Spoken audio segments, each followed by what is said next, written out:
Take a look at it.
Okay.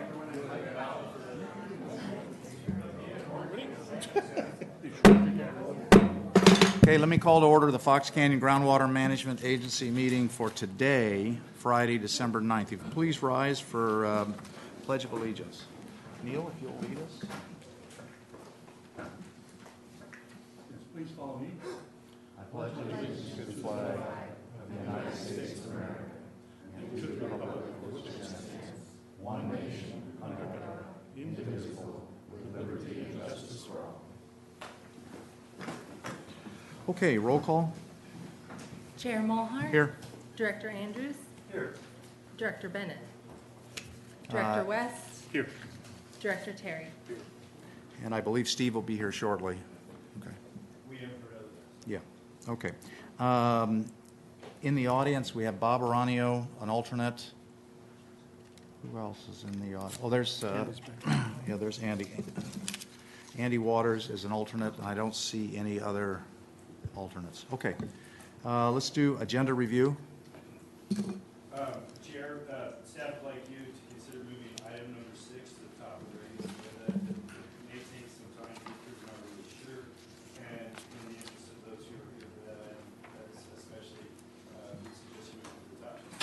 Okay, do I hear any objection to doing that? Okay, all right, so we'll do that. Any other changes? One, not related to the agenda changes, but probably because we have 2 alternate directors here, we have new staff, this might be a great time for me to introduce them. Yes. So I'd like to introduce Kathy Jones. She'd stand up. She just came over. She's been a part of watershed protection. She's moved over. She's taken a new manning spot. So Kathy is one of a person that charges the bulk of her time doing the training activities, and that is that in that sense, being an employee. Arnie Ansel came in a couple months ago. I don't think I introduced introduce him, but he is the Water Resources Manager of that division in Watershed Protection District. He replaces Gerhardt in that, and he will replace Gerhardt's function here as well. Then you all know Kim, but I'll reintroduce him, groundwater manager for the two alternate board members who have met him, and Alma, registered geologist and registered engineer. So then everybody knows Kathleen, so thank you for your time. Okay, very good. We're going to change, you probably heard it as you walked in, Steve. We're going to change, move item 6 up in front of item 4. Is that correct? That's your plan? Okay. Public comments. Anybody have any comments for the GMA board not on the agenda? Okay. All right. Board member comments. The comment I have is Kelly Long is here with us today, and it's wonderful to have you. Congratulations on your new position as supervisor for the Camarillo and part of the Santa Clara Valley. So I'm not sure we do everything right here, and maybe it's a good example, maybe it's not. We'll find out. But anyway, congratulations. I want to acknowledge you. Those are the only comments I have. We need rain. That's goes without saying. Any other directors have any comments? Okay. All right, let's deal with the consent agenda. Motion to approve. So moved. A motion. Any seconds?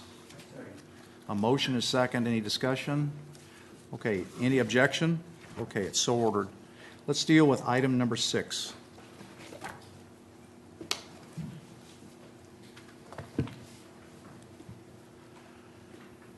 Well, good afternoon, Mr. Chair, board members. I'm Kim Loeb, GMA staff, and see if they can get my presentation up. There it is. So,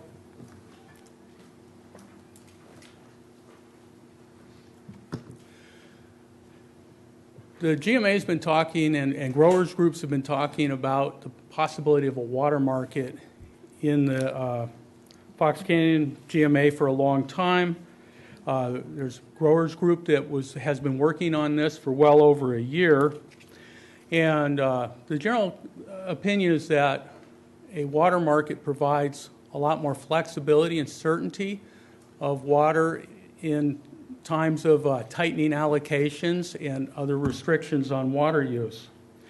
There's a real momentum at this time. Like I say, there's been a lot of work done, which I'll talk about a little bit more. And leading up to this proposal for a pilot program, and it's a real opportunity that we have to move forward with this and test the concept. The findings of the pilot for both the water market and the advanced metering infrastructure will be very useful in informing development of the GSPs when we get to those sections, the groundwater sustainability plans.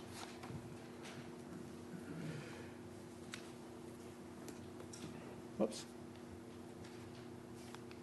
There we go.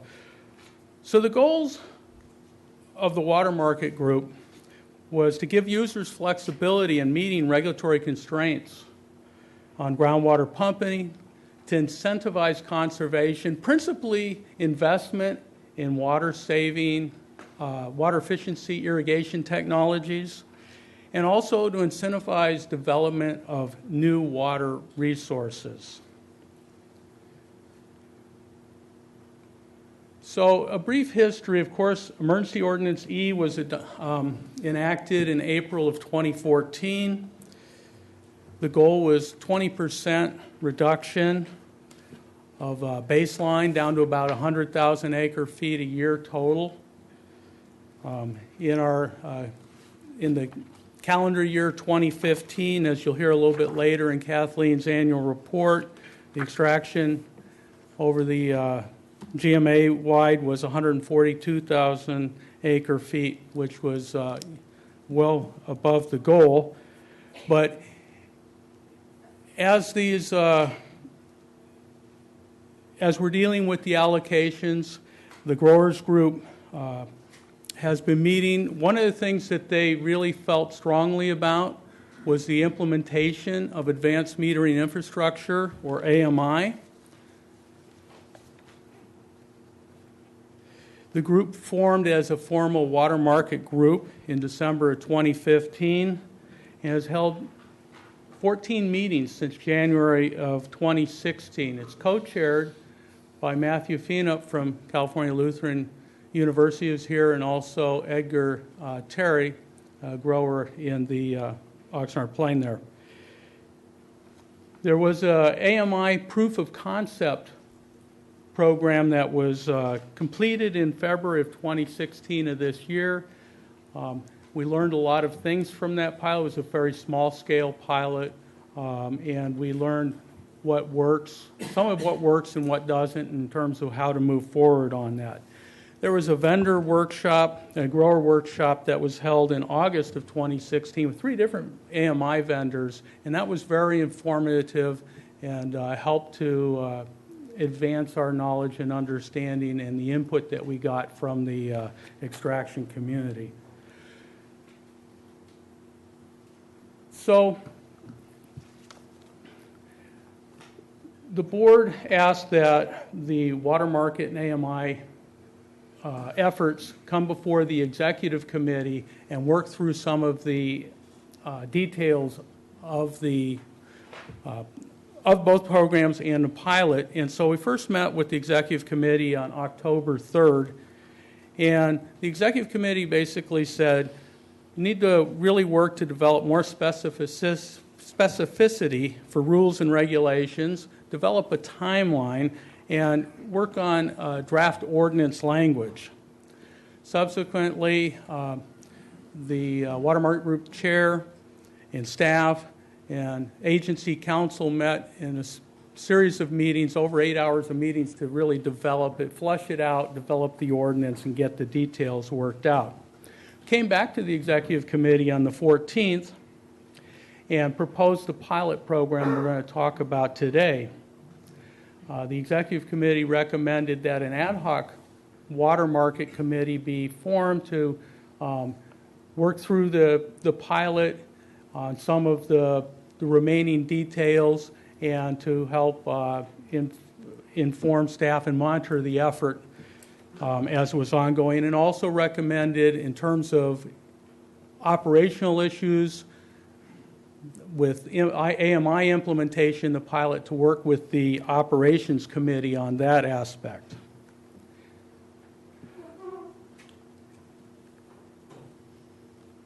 I think the batteries are going out in this thing. There we go.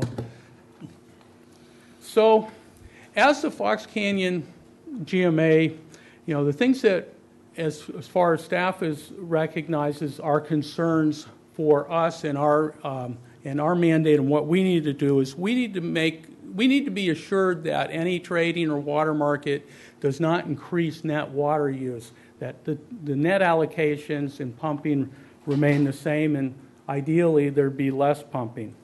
The trading needs to be limited in groundwater basins and not exacerbate pumping depressions or saline intrusion. There need to be clearly defined reporting requirements for the participants in the market, and there has to be clearly delineated responsibilities should there be excessive pumping beyond allocations. There has to be clearly defined reporting requirements for a third-party exchange administrator. And the understanding we would have is the agency would not be directly involved with the trades, but would just make sure, would put forth the regulation and the ordinance and rules for the trading to be conducted with the assurance that these objectives are met.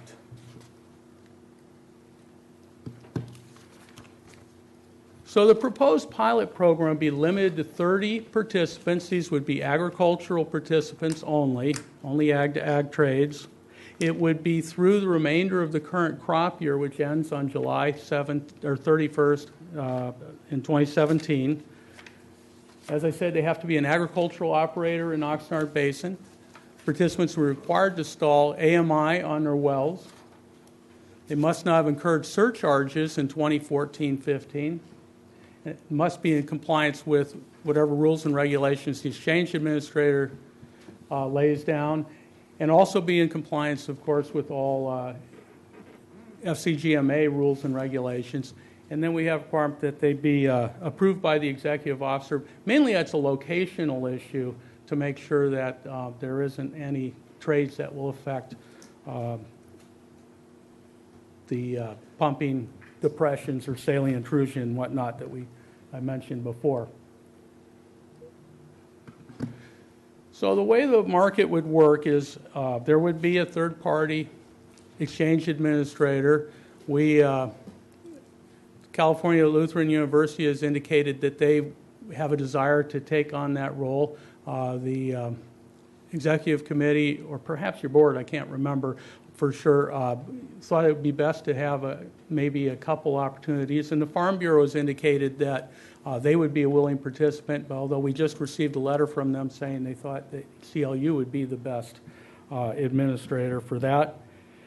The market allocation for the pilot would be the total extraction reported in 2014-15. Participants would incur surcharges if they extracted beyond that market allocation. The participants would still have to file their IAI reports on their semi-annual extraction statements, although that's not what any penalties or surcharges would be based on. The exchange administrator would have to report the approved transfers and provide a monthly number of trades, a 4-week average price, and the maximum minimum sale price of the water in that period. So here's an example trade. 2 participants each have 100 acre-feet of market allocation, and participant A wants to trade 20 acre-feet to participant B.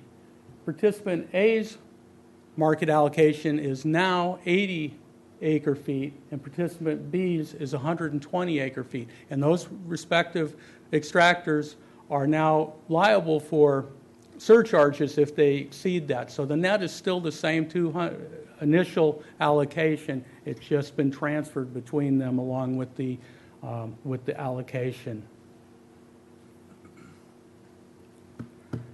So the AMI demonstration project that would happen concurrently with the pilot program would be, as we said, any participant required to put AMI on their wells. We recommend for the pilot program a single vendor supply that and the data be collected and hosted by the AMI vendor so that we hold those variables constant for the pilot program. Once the program's done, and should your board decide to expand the AMI program, then we would have a process for opening that up. The pilot participants would purchase their AMI equipment, and we recommend that the GMA provide up to a $2,000 rebate per program participant, and with the 30 participants, that would be a maximum of $60,000. And that would come from the designated surcharge fund.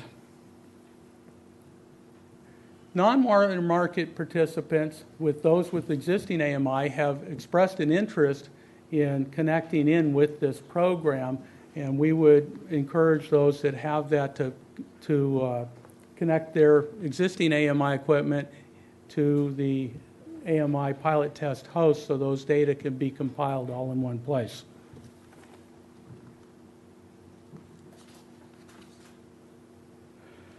So that concludes my remarks. At this point, I'd like to ask Matthew Feenup to come up and give a few words on their perspective from the Water Market Group.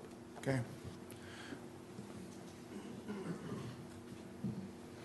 Thank you, Kim. So I'm Matthew Feenup, California Lutheran University, and also the chair of the Water Market Group. I just wanted to take a couple minutes and sort of connect the water market pilot, that is an AMI pilot that's addressed in the ordinance, to the work of the Water Market Group, so you understand the connection to the work that group has done. So the origin of this test market, this test water market and AMI pilot the origin of that test was actually in the growers group more than a year ago. So this was at the time when the growers group was convened to consider the first round of IAI data that had been aggregated by the GMA. And at that time, the growers group recognized some important needs. Number one, a need to get serious about real cuts to groundwater extraction, and a need to get serious about proper monitoring and recording of extraction. And so at the time, that group actually began discussing what was called internally the interim plan, which was a plan to move off of the IAI for agricultural water users and to have fixed allocations, monitoring using advanced metering infrastructure, and trading of water. Now, at the time, the interim plan was talked about in that group, one of the concerns we heard was that, well, we just switched systems to the IAI. Let's not switch again, because we'll be switching in one more year when the groundwater sustainability plan is done. And so there was this urgency on the part of some members to just hold off, not reinvent the wheel twice in the course of a year. And so as a result, the group actually tabled the interim plan, but did propose to GMA staff and the board requiring universal AMI in the future. Shortly after that time, the growers group, or the water market group, was formally chartered.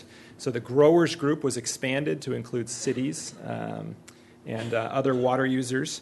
And in January, we began our meetings as the water market group.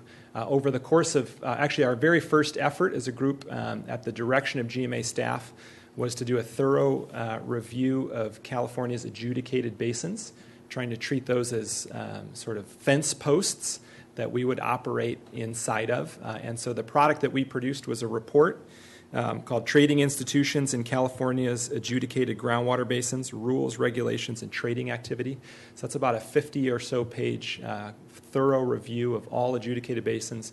And we went as far as to actually collect all of the documents relevant to rules and regulations, contracts for transferring allocation, and so on.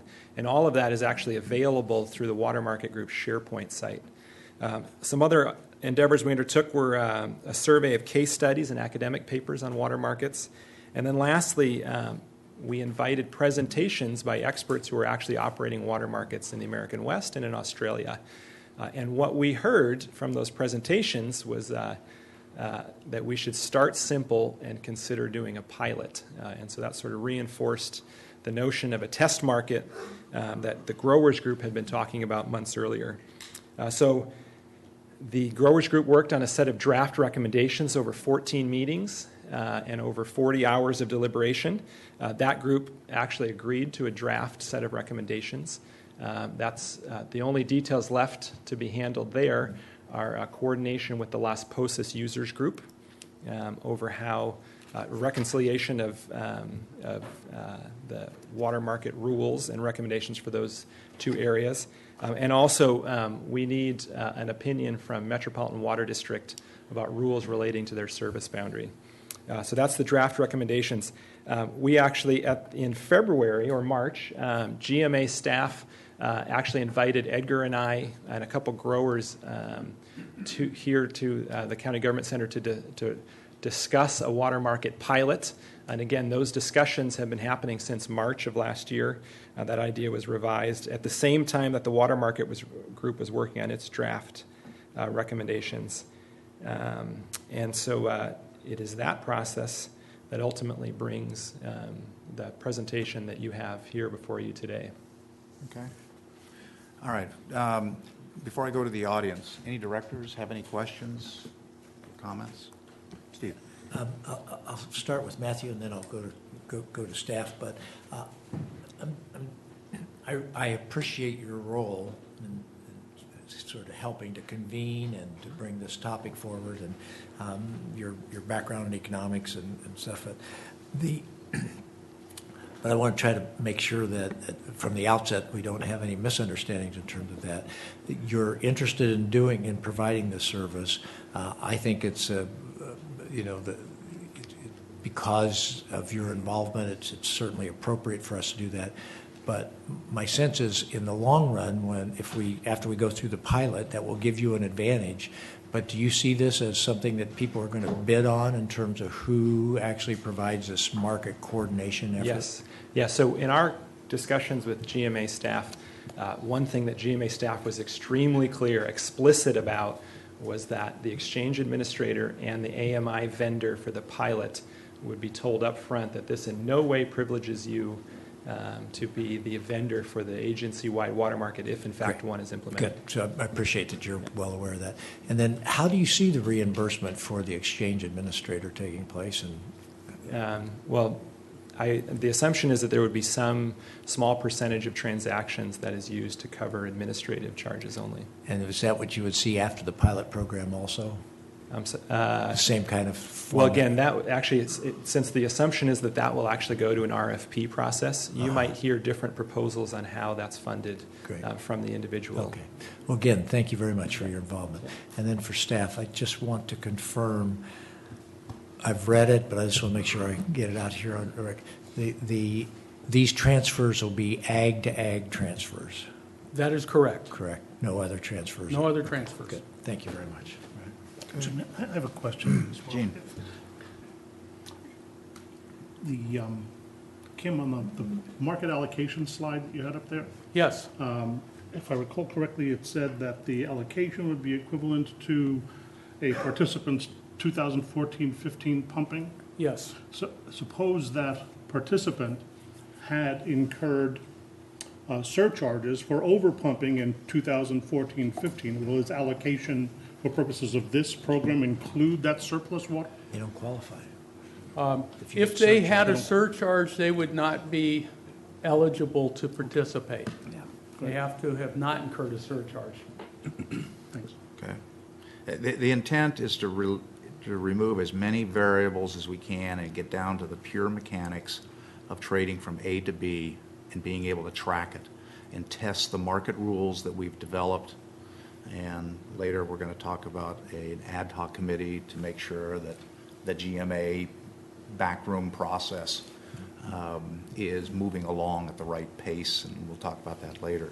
But that pilot summary right there, I think, boils it down to the two questions that you asked. Yeah. One other question, this is for both of you.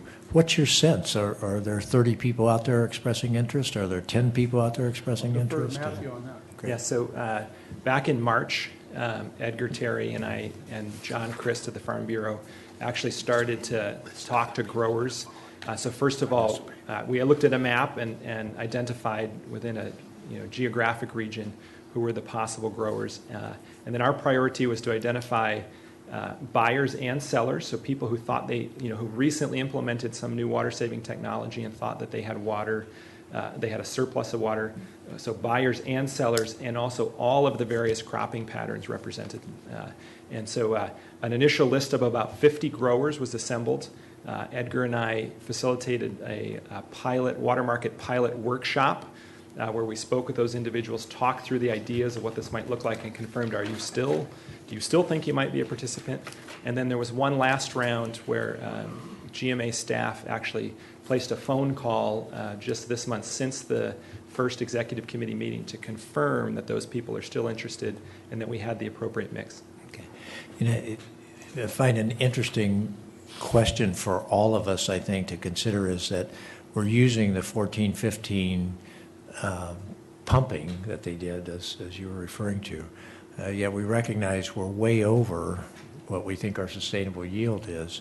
So we want to make sure we're not sending out the message that this is how it's going to be in the future, because it will operate differently if everybody has the cut to get down, and then we start doing the market from that. So that'll be a variable, but it's not a variable that we should probably introduce into this first thing. But I just want to make sure that it's really clear that we're 42% over some hypothetical sustainable yield right now, and we don't know what that'll end up being, but it's certainly, we're way beyond the April 2014 adoption of emergency E, time to have cuts, and we still don't have those cuts. So we just don't want expectations to get built into the system that those things don't still have to happen. Thank you very much.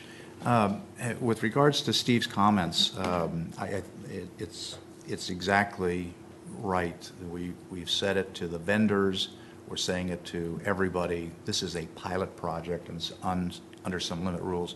From a practical standpoint, this crop year ends July 31st. By the time we put all the nuances in place, the market will not start until February. Any trades that happen will expire July 31st. So it's a very short window. And really the test is to see if, in fact, we can light the rocket on the end of the launch pad. Let's make sure we can at least do that. So the expectations of individuals that there'll be a whole bunch of trades that go on that will then play out for the next 2-3 years is false. So if you make a trade on July 1, you lose that trade, it disappears 31 days later. The whole thing comes to a stop. The pilot project comes to a stop. And may I add too that that we're acutely aware that that the planning schedule and the water budgets have already been written. So we're not talking about a large number of transactions anyway. This is really someone who gets to the end of the water and realizes I'm a little short or I'm a little long. And we would consider it a successful pilot if we merely registered a few transfers of pumping allocation. The other comment Matthew gave to Gene. Gene just handed to me a list of the growers that have expressed an interest, and I'm not going to read through the growers. But knowing growers on the Oxnard Plain, I can easily go through this. This is a who's who of the major growers on the very significant farming operations that are heavily invested in making this process work across the board. So I'm pleased that these are the individuals that are buying into this test. These are the individuals that are saying we need to do this pilot project. The limitations that we've worked out, the narrow window in which we can experiment this, and if we get 4, 5, 6 trades, it gives us enough to at least be able to say the rules worked. And then we go back to the drawing board and figure out where our mistakes were. So it's truly a pilot project, and we've been very clear about that from day one. So, any other questions? Yes, Neil. First, just a note that in the ordinance draft here, on it's Article 4I on the report, there's no frequency of the report that's expressed there. I think that's a deficiency that needs to be corrected. Just that observation first. Article 4? The report, Article 4I, 4. Oh, I. There's no time certainty in that. Right. I just think that we need to have a specific reference to the frequency of report. And I guess I'd ask the question is, what was your thinking about this? Did you expect the report to simply be a one-time report at the end of the pilot, or was it something more? Well, we actually had two types of reporting that we were looking for. Sort of a monthly trade report that would tell us with the number of trades and I saw that, yeah. the average and the maximum min, but then an overall report that looks at all the variables of the pilot and then makes some analysis on what was successful, what areas should we do something different if we were to move forward at some point into a more full-scale water market, and really a lessons learned kind of report at the end of that. So I saw that you were referring to a four-week average in one report, but again, it didn't tell me that that was a monthly report. It could have been a one-time report at the end of the pilot that summarized by 4 weeks, right, and so forth. And Director Andrews, I would suggest the main need for the ordinance is to move the reporting away from the IAI allocation-based reporting into the 2014-15 market allocation. We will execute an agreement One of the requested actions on this item is to authorize the executive officer to execute an agreement. So we will put those kind of reporting details into our agreement authorizing the exchange administrator's operation, if that's acceptable to the board. And is that report, now you're referring to a monthly report, is that a public document? It would be a public document. Okay. If it comes from the GMA, yeah. I don't see any way you can have a market without people that want to participate in the market knowing what the prices are and so forth. The second question I have is, in any market, there could be many ways to make a transaction. This ordinance appears to only focus on monetary transactions. Was there any consideration of non-monetary trade transactions? So in the broader discussions among the water market group, this is something we thought about a lot. In fact, we actually were shown evidence by one operator of a water market in Australia that not just that there's a number of ways to execute a transfer, but that there's a number of ways to compensate, and that some of these are problematic. We saw one graph that showed same day, same price transfers of water in a basin in Australia that has thousands of transactions, and about 25% of those register a value of $0. And that's because they are actually using things like lease prices as a way of manipulating the market price of water. And so that's an example of individuals actually using other means to try and extract all the economic gain for themselves. So one of the goals that the water market group identified early was to create a system that was perceived by both buyers and sellers to give them equal opportunity to reap the gain from the gain from trade. You just answered my next question, Yeah. which was how do you report these non-monetary transactions? But okay, then the final one is the $2,000 incentive rebate. What is your anticipation, assuming the project is successful, what is your anticipation for the rollout of a full market system? Are you expecting to keep the $2,000 rebate in the system?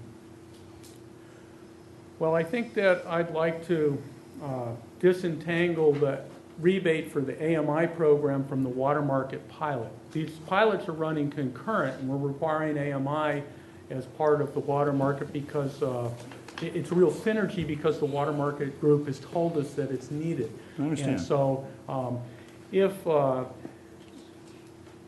if the board should desire to widen the AMI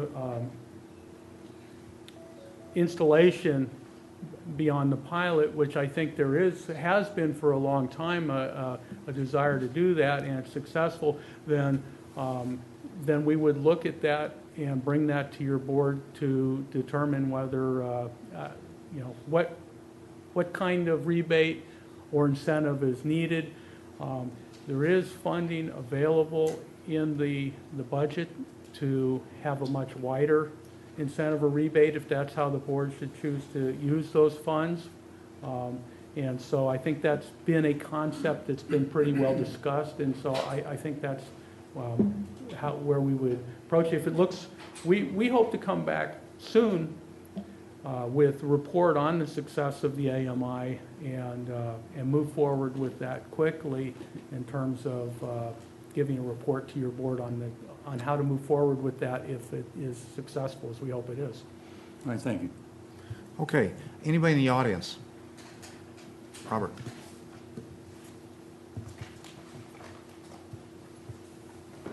Good afternoon, Robert Aranio. I have a question or a clarification I'd like to get. In one of the slides that Kim put up in the beginning there, he articulated that the goal of the program was to make sure that there was no increase in water pumping and hopefully that there would be some kind of savings on it. My question comes from the fact that there's no limitation currently that allows or prohibits the changing of crops. If someone wants to push trees and plant celery, they can, and that's fine. But how does the water market then go about making the discussion or the point that they're not going to allow the increase in water demand when they have no tying to what the agricultural practices are, or what they can and cannot do. Okay, Matthew or Jeff? All right. That's an important point, but it's ahead of the pilot. So what's going to happen later, your board will consider allocations that are put forward by the two groups you have working on it now, Alton Oxnard Plain and Los Pasos Users Group.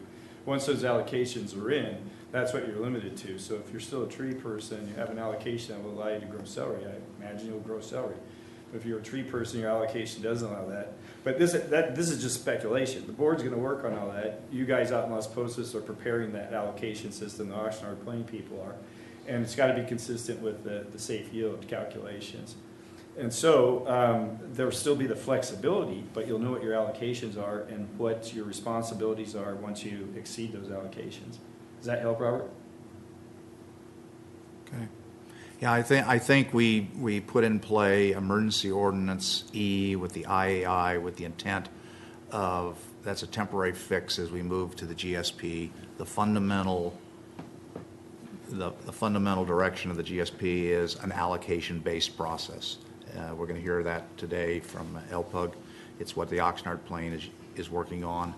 And once you have, this is what I have to work with, what you grow or not grow is up to you. That then allows the market.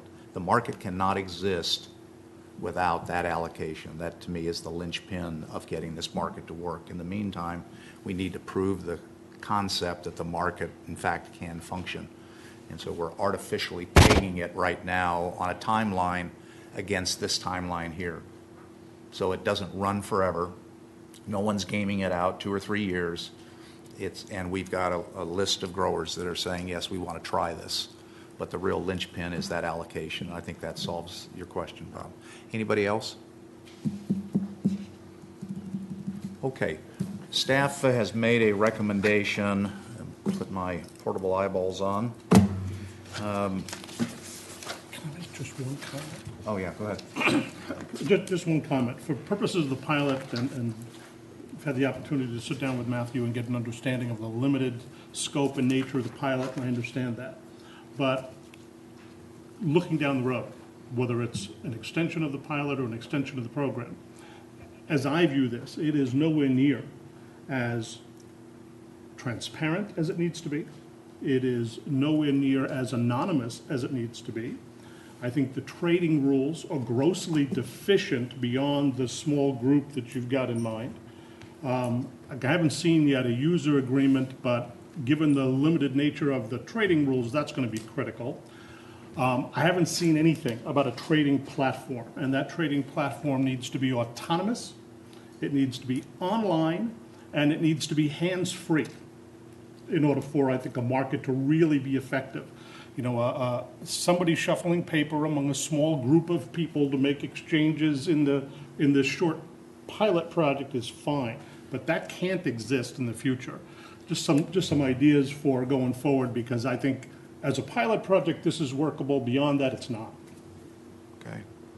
What we have before us is staff recommendations. I'm looking at page 3 of 4. Receive the presentation. Appropriate $60,000 from the designated surplus surcharge account for incentives to authorize the executive officer to rebate up to $2,000 for the 30 water market pilot participants. Read the ordinance in title only and waive further readings. Find the ordinance to be categorically exempt from California CEQA guidelines, a whole bunch of sections, and adopt the pilot project. So from a procedural standpoint, Kim, I'm sorry, Andy, how do you want us to proceed? One motion, 5 motions? Just one big motion, is that, you think that's okay? Al, how did you pop in here and I didn't see you? You've been hiding behind the railing the whole time and then all of a sudden you pop up. Amazing, huh? I have. And if that was a motion that you just stated. No, I don't make motions, so I'm going to ask somebody to make that motion. I'll make a motion to adopt the recommendations of staff. Okay, so we have a motion to adopt the recommendations of staff. A second? I'd like to ask that we direct staff, in addition to what you've just read, to insert a date certain on the reporting. Okay, so would you include in the motion for staff to add a date certain, and I believe, yeah, in paragraph 4I, a date certain where we get a outbrief of the results of, okay, you understand? All right? Yes. Okay. Yes. So that'll be a part of his motion. A second? Any other discussion? Roll call. Chair Mulhart, just a clarification, is the date going to be identified as part of this motion, or is that for staff to Jeff, determine? give me a date that you want to live with. I'm going to look at Matthew and Kim because a lot's going to ride on their reduction of the data, but would 2 months work? So call it end of September or beginning of October? So at the October board meeting, right? That'd be perfect. Okay. There'll be an outbrief at the October board meeting, whatever that date is. Okay? Just as a suggestion, the language that I would add to Article 4I would be to submit a report by no later than 60 days following the expiration of this ordinance. 60 days doesn't time itself exactly July, August, September. That means we don't. So not later than 90 days puts us in the October timeframe. Okay? You all right with that? Okay, so there's the language. Okay, any other changes? Any other discussion? Roll call. Chair Mulhart? Yes. Director Andrews? Yes. Director Bennett? Director West? Yes. Director Terry? Yes. Okay. Okay, so let's go now to item 4, please.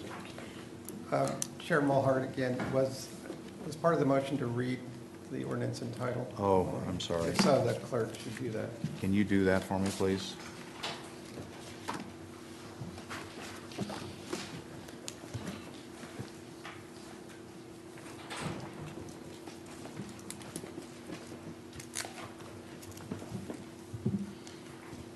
An ordinance to establish a combined water market pilot program and advanced metering infrastructure system demonstration project.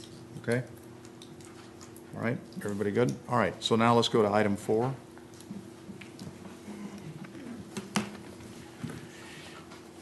Good afternoon. For the record, Kim Loeb, staff again. So this is your monthly update on the progress preparing the groundwater sustainability plans. So DUDEC continues its work developing the GSP chapters, and their subconsultant, Daniel B. Stevenson Associates, is hard at work on the water budgets. The TAG, the Technical Advisory Group, met last on November 18th and received updates from both DUDEC and Stevens. On October 18th, the Department of Water Resources released 5 best management practices and 2 guidance documents regarding preparation of the groundwater sustainability plans. And while it adheres to those BMPs, it's not required by the regulations. It gives an indication of sort of the yardstick to which DWR is going to be measuring the GSPs.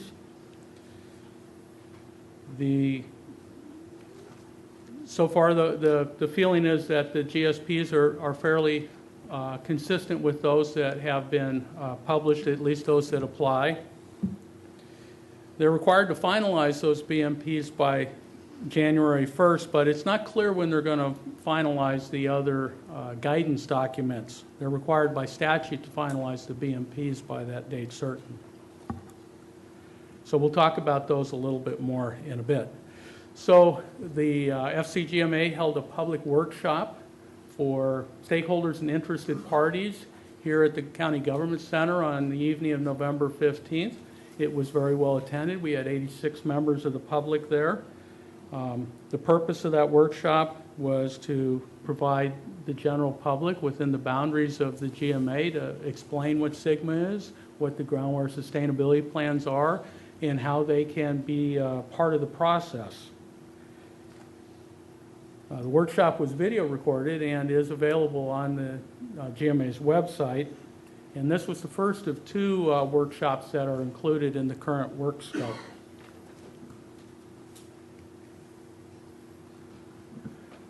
One thing that was brought to the TAG meeting was a very detailed 6-page schedule that DUDEC had prepared, and it was the overwhelming consensus of the TAG. The schedule was through the May timeframe, and there was overwhelming consensus of the TAG that for a number of reasons, that schedule was not a practical schedule and should be considered to be extended out.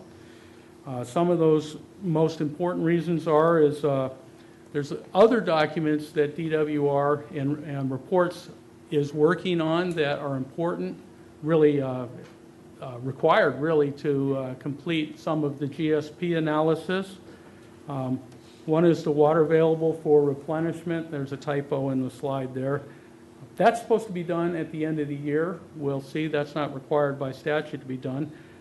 They're also developing water year types. They're developing 5 different water year types that forecasting is supposed to be used for forecasting water availability or determining whether there's overdraft in the basin.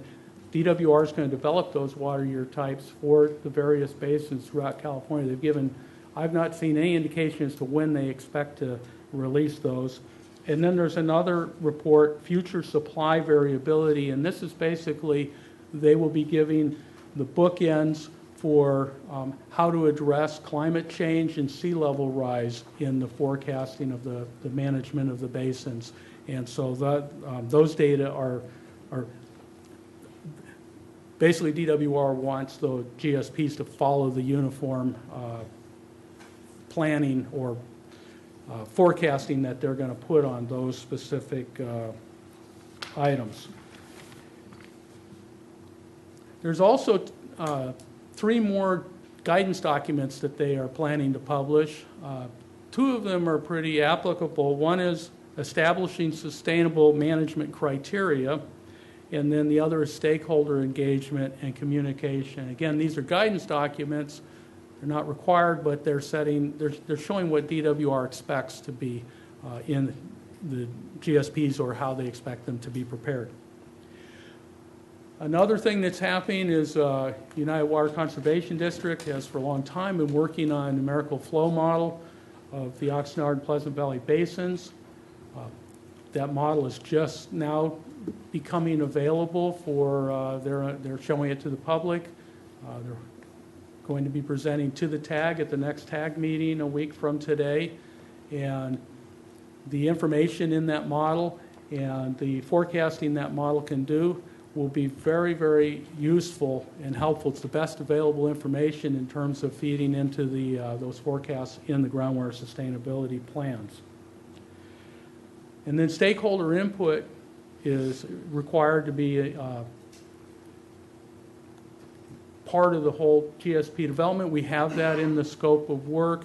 And as we mentioned, we have one more public workshop that is planned within the scope of work.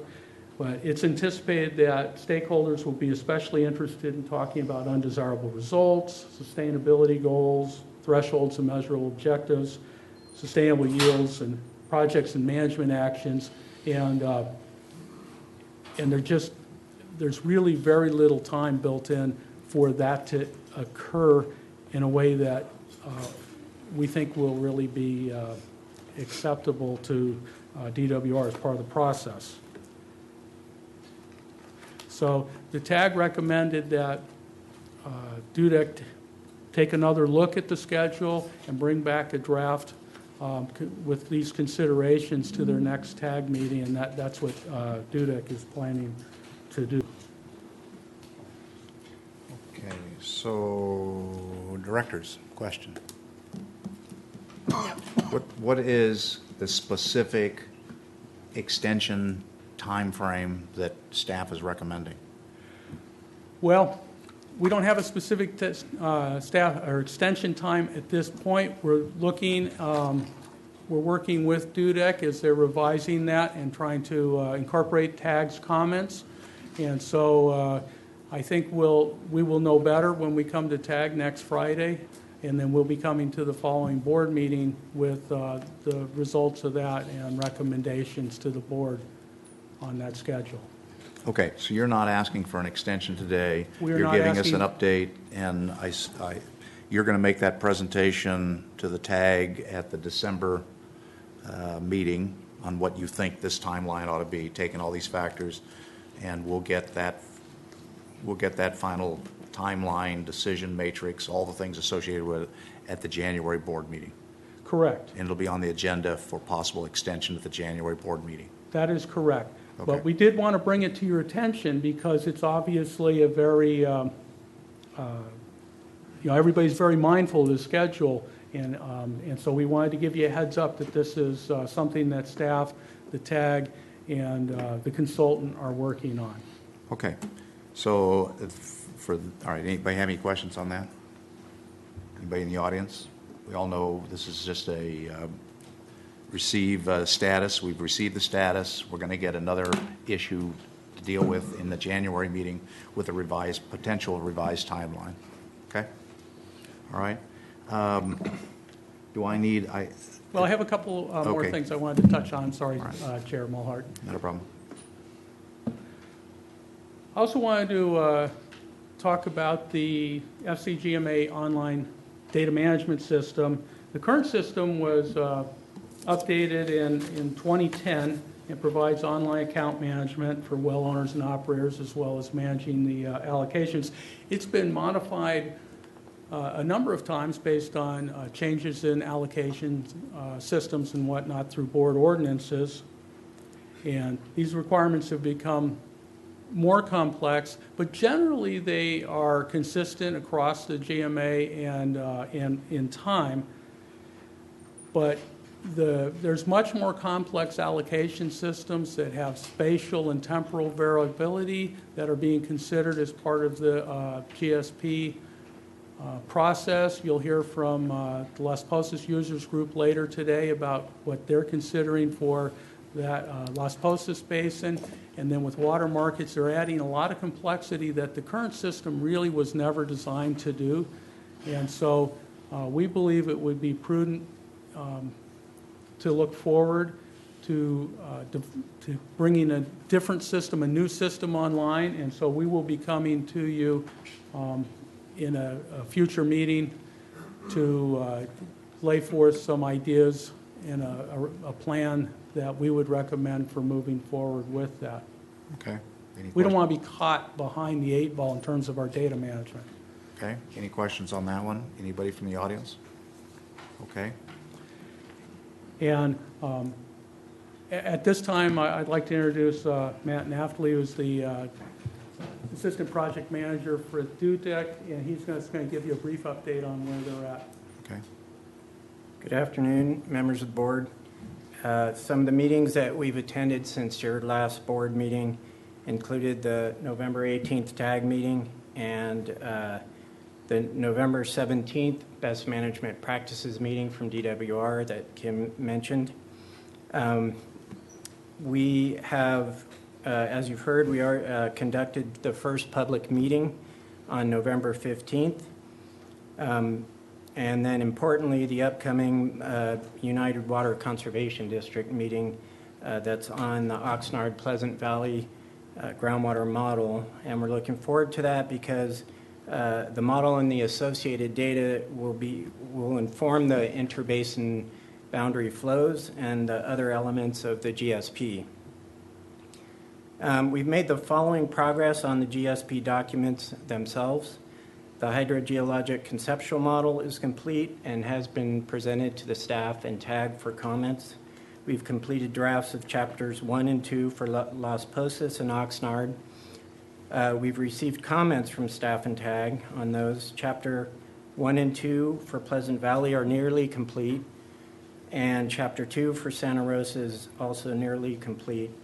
And Chapters 1 and 2 include the geography, surface water hydrology, climate, existing monitoring and management plans and programs, basin geology, conceptual hydrogeologic model, and the baseline conditions.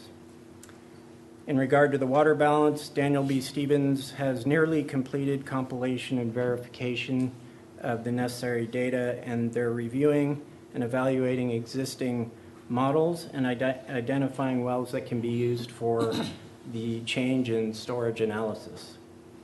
So we're in the process of preparing a revised schedule based on TAG comments and inputs, as you've heard. Things that may cause the schedule and or budget to be adjusted include longer review times for staff and TAG, or additional iterations of review, comment, and revision cycles than originally proposed. Our original proposal allowed for multiple cycles for sections that are more complex, related to sustainability objectives, sustainability yield, undesirable results, management alternatives, and we've allowed only one cycle for background, baseline, and other sections. The current scope of work provides for 2 public workshops, and we've conducted one of those. Additional stakeholder outreach meetings, if requested, would also impact the schedule and budget. The addition or delay of DWR requirements or guidance that Kim has already gone over could result in the need to rewrite the sections that have already been drafted or cause delay in the preparation of new sections.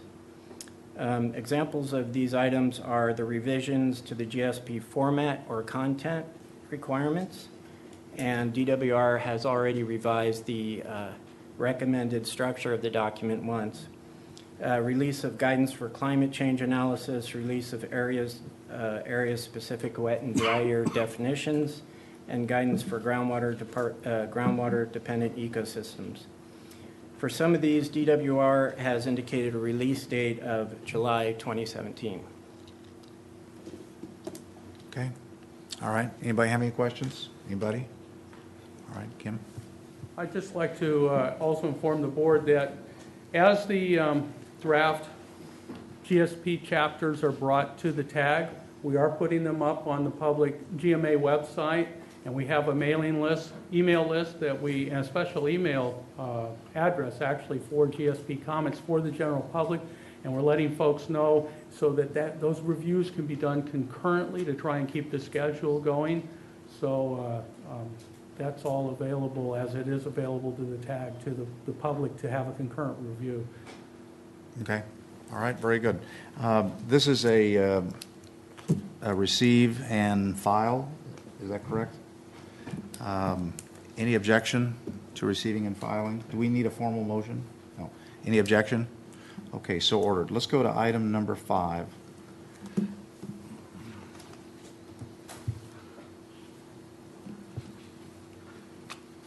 Board, this item was recommended by the executive committee.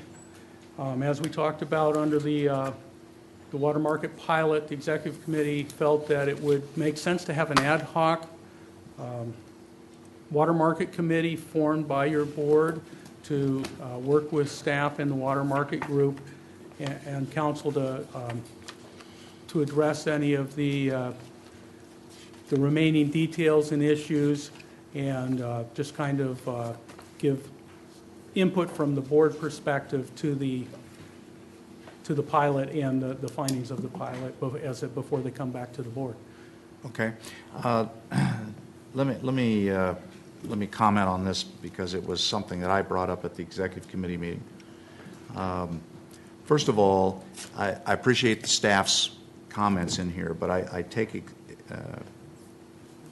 Let me do this in reverse.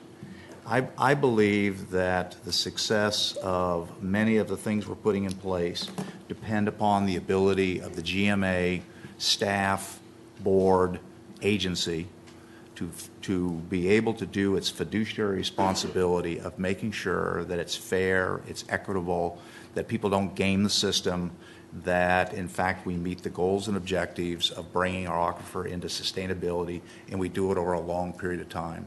To do that, it's going to require that the GMA take a hard look at how it does its internal business.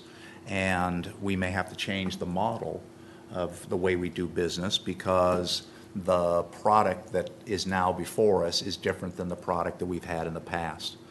So I am incredibly encouraged with the number of entities that are out there working. The market group has been very active. The LPUG group, we're going to hear later today, has done a heck of a lot of work to try to get an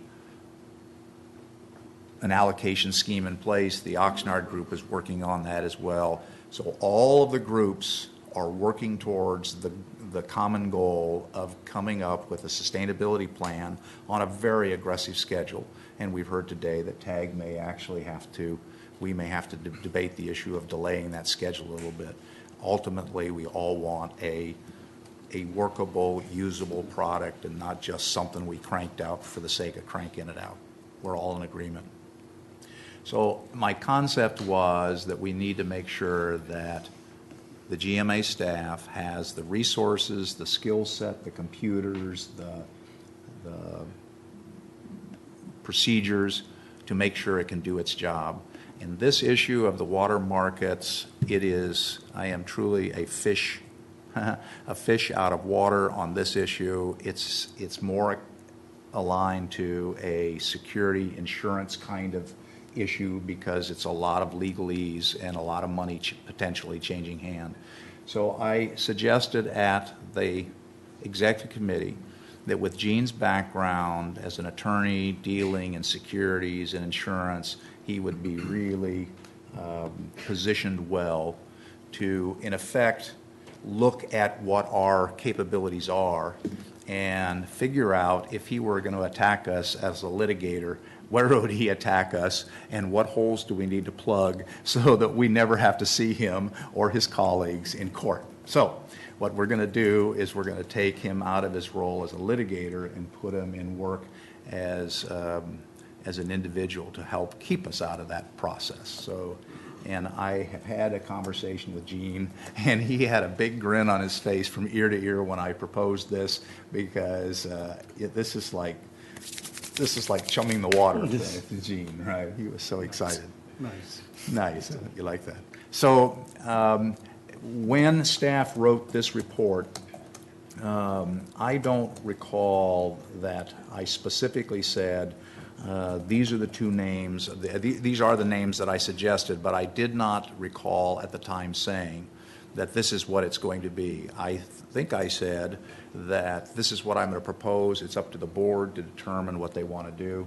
And since then, I have looked at this and looked at skill sets of different directors. My goal is to spread some of the responsibility and some of the work out among the directors so that we're all involved at this stage of the game. So when we get to the point where we actually have to vote on this, all the directors have had a chance to weigh in on certain elements of it, and we're utilizing the skill set we have. And in that process, I've decided that, and would recommend that, in this particular case, the combination that I think is best suited for this particular combination of dealing with the market side, the market side, is to have the team be Gene and Steve, primarily because it's a regulatory, financial issue, legal issue, and I believe they bring more of that to the table. I have chatted with Dave, and I think there's another role for Dave, and down the road, and I'm still contemplating that, and he understands where I'm going. So my recommendation would be is that we appoint an ad hoc committee of two, of Gene as the chair and Steve as another member. What is their purpose? Their purpose in life is not, I said it at the executive committee, several of you are here that were at that meeting. The intent of this committee is not to replace the work that the market committee is working on. SGMA calls for a community-based, broad-based participation. That committee that we've put together and chartered is in fact doing that. The goal of this committee is to make sure that the GMA has in fact all the tools it needs, all the procedures it needs, so that it can fulfill its fiduciary responsibility and make sure that we have some reliability in this process. What I don't want to see is filling this boardroom up at some point in the future with two growers that are at loggerheads over some trade, and we don't have, either because we don't have it or we didn't regulate those individuals that do have it, the documentation of exactly what trade went place. And I think in my conversations, Gene, you had said to me that when you have to deal with legal insurance issues, one of the biggest places you attack is the backroom process.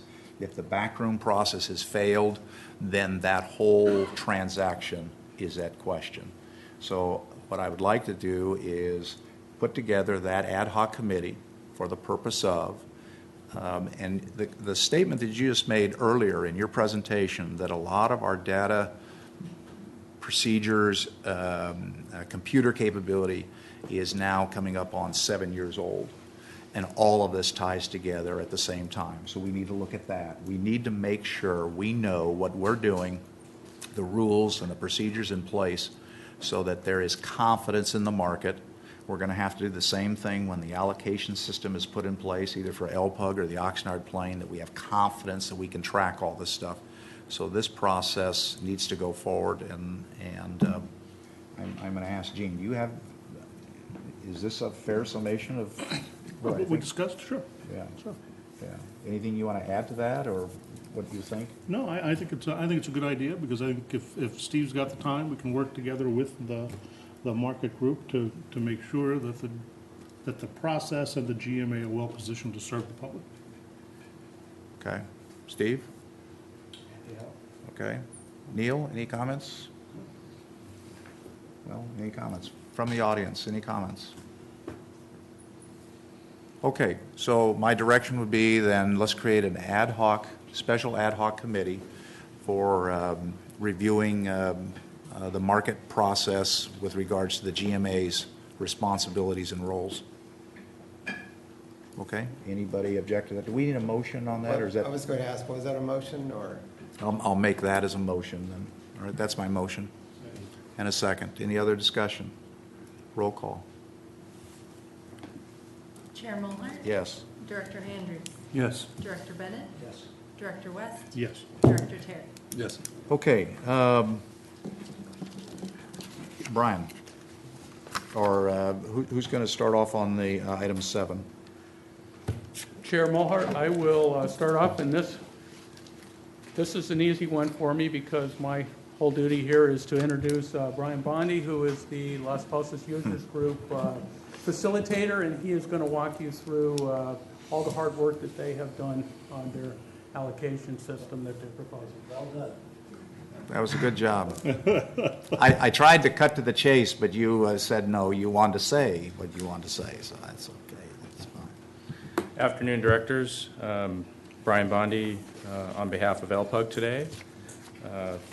I know I'll forget if I wait to the end, so I just want to wish everybody happy holidays. And thank you for the opportunity to present. Same to you. I realized I scratched my face before I came up here, so apologize. I'll be mending to that. So we met with the executive committee earlier this month to present a outline or overview of what LPUG is proposing in terms of an allocation system for the Las Pasos Basin.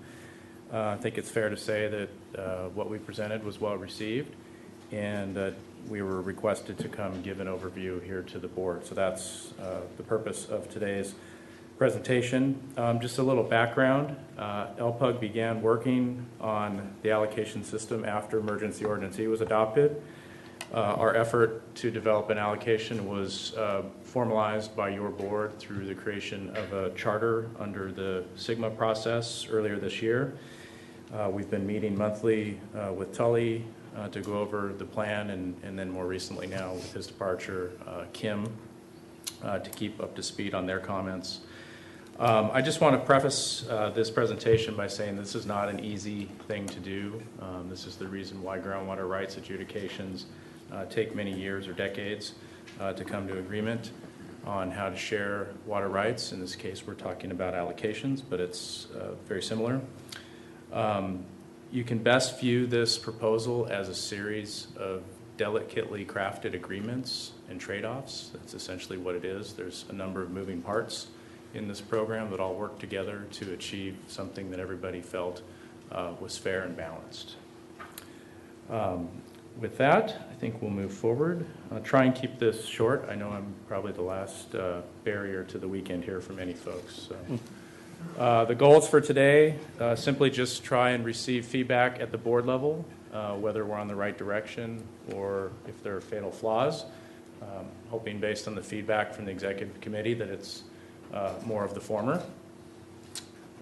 Like to identify a few issues that need some discussion, probably at a committee level. We had some discussion about an ad hoc committee or use of the operations committee to go through a few implementation issues. And then perhaps some discussion about timing of potential implementation, whether or not this is something that could be implemented as a replacement to Emergency Ordinance E in parallel with the GSP development, or if this is something that is better left for implementation post GSP adoption. So keep those thoughts in mind as we go through. We'll start with a little background. We'll talk about the key features of the allocation plan, possible next steps, and then time for questions. So background, I just want to remind the board and the audience a little bit about LPUG to provide an assurance that this is not something that was just put together by a small group of folks in a back room.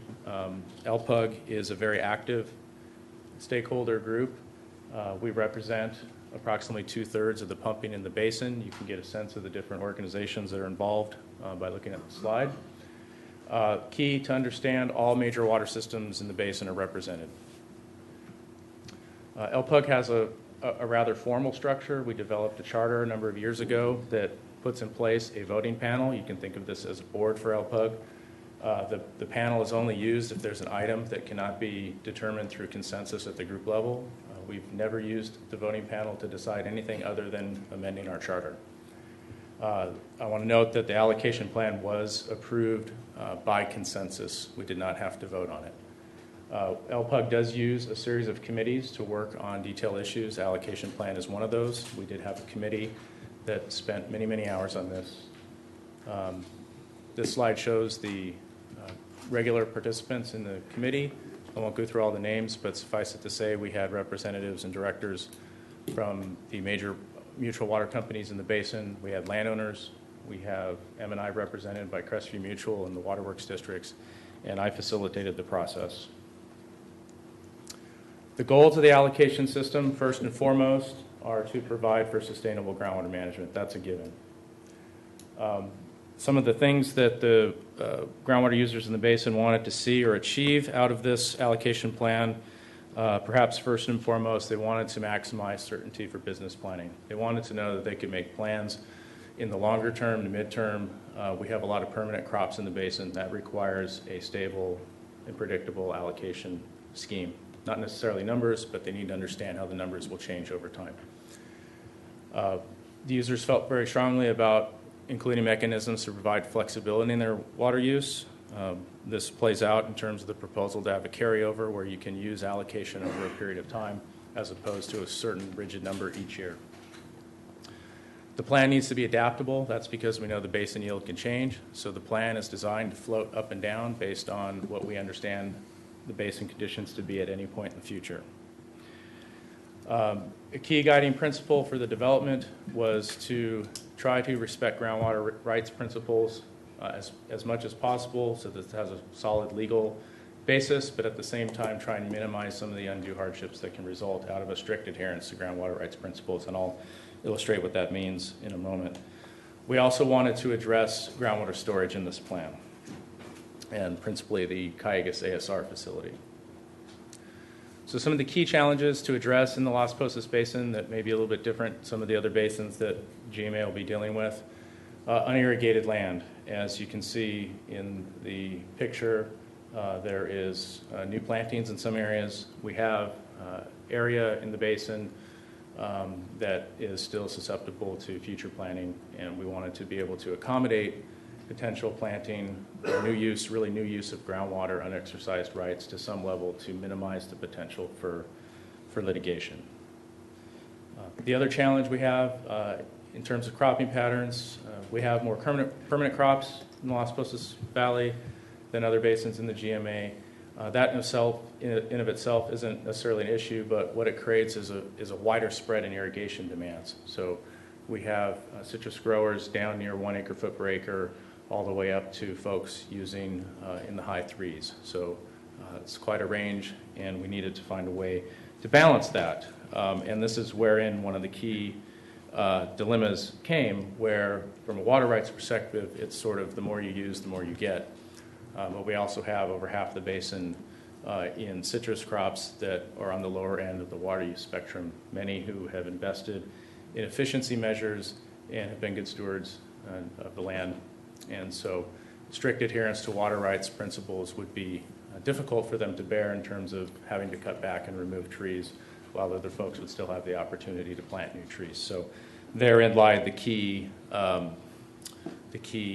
struggle. And so we introduced a minimum allocation concept into our plan to try and build a bridge between those end members so that we could start based on historical water usage, but we would limit the reductions on the lower end water users. So over time, the higher end water users would move down and become more like the lower end water users.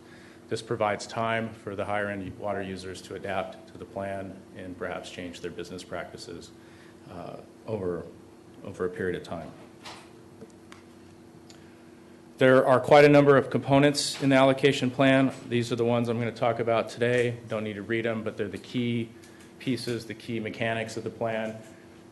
The white paper that's in your board packet also talks about other related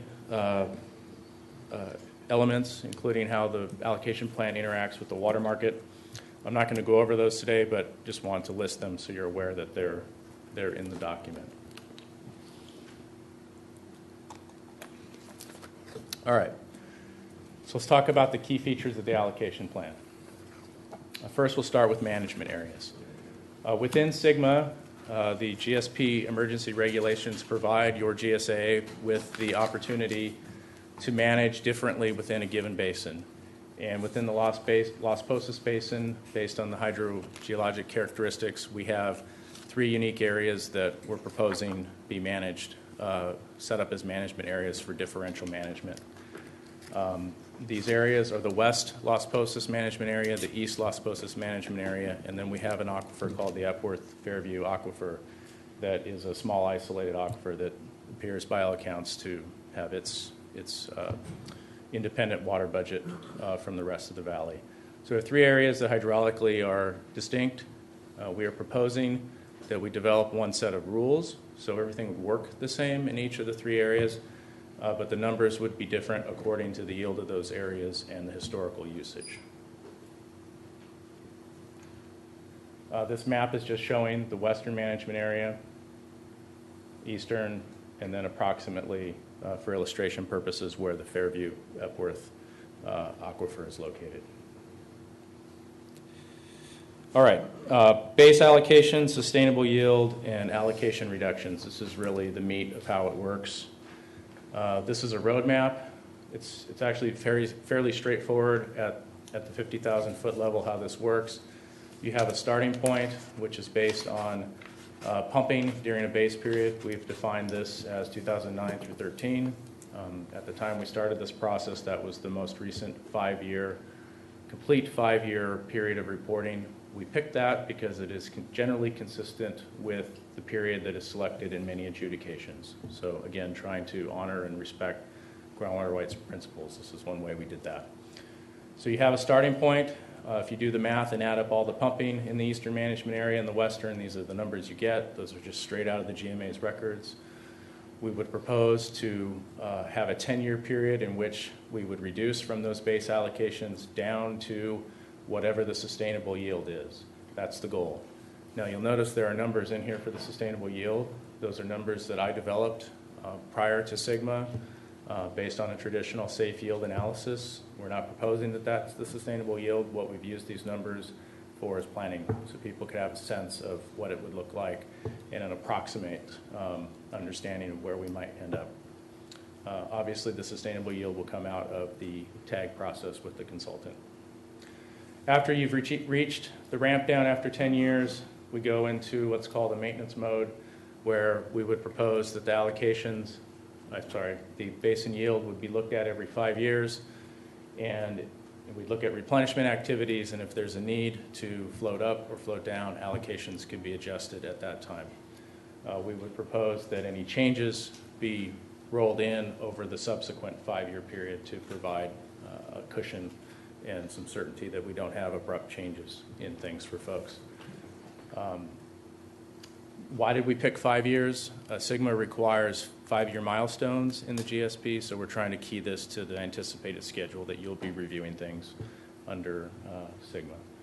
You'll note that I haven't shown buckets for the Fairview Epworth. The reason for that is that aquifer appears to be already being operated within sustainable yield, so we would propose that pumping would be continued at the base levels, monitored, tracked, conditions evaluated, but that there would be initially no reduction required for those small number of users in that aquifer. Could you just give me if you can, just a short explanation of why the Epworth aquifer has a different yield and a different geology? It's an isolated aquifer in the northern part of the eastern part of the valley. It's a small area that is not well connected to the Fox Canyon aquifer. And so it's very shallow, so it receives recharge from return flows from irrigation and from precipitation, and it's just in balance with the pumping. So it recharges with irrigation and precipitation. and rain flows primarily, Yes. so not other sources. Thank you. Yeah, I'll show a graph of it in a moment to help put that in context. So that's the overall roadmap. It's fairly straightforward. Now it gets a little more involved as we went through and addressed some of the considerations that different users had. Base allocations, again, I've already kind of covered this. This is base period pumping from 2009 through 13. Again, trying to follow or mimic a typical approach in a groundwater rights adjudication. It's important to understand that the base allocation is not an entitlement. It's just simply a starting point. This is where we're going to start the reductions from. There's not an entitlement in perpetuity for that amount of water. That's a very important concept. Again, can and will be reduced to meet sustainable yield. So we talked about the starting point. Now I'm going to jump to the end point in terms of what the sharing of the yield looks like. What this is showing here, the top bucket is the sustainable yield, and I've listed the planning level estimates for each of the management areas. Really, we could show this as 3 sets of buckets, but I've consolidated everything onto one slide here.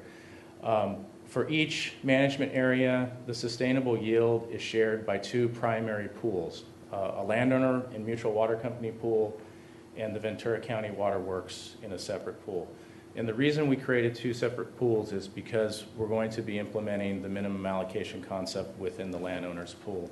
It's not necessary within the waterworks pool, so we separated them out. And we'll talk a little bit more about why that is.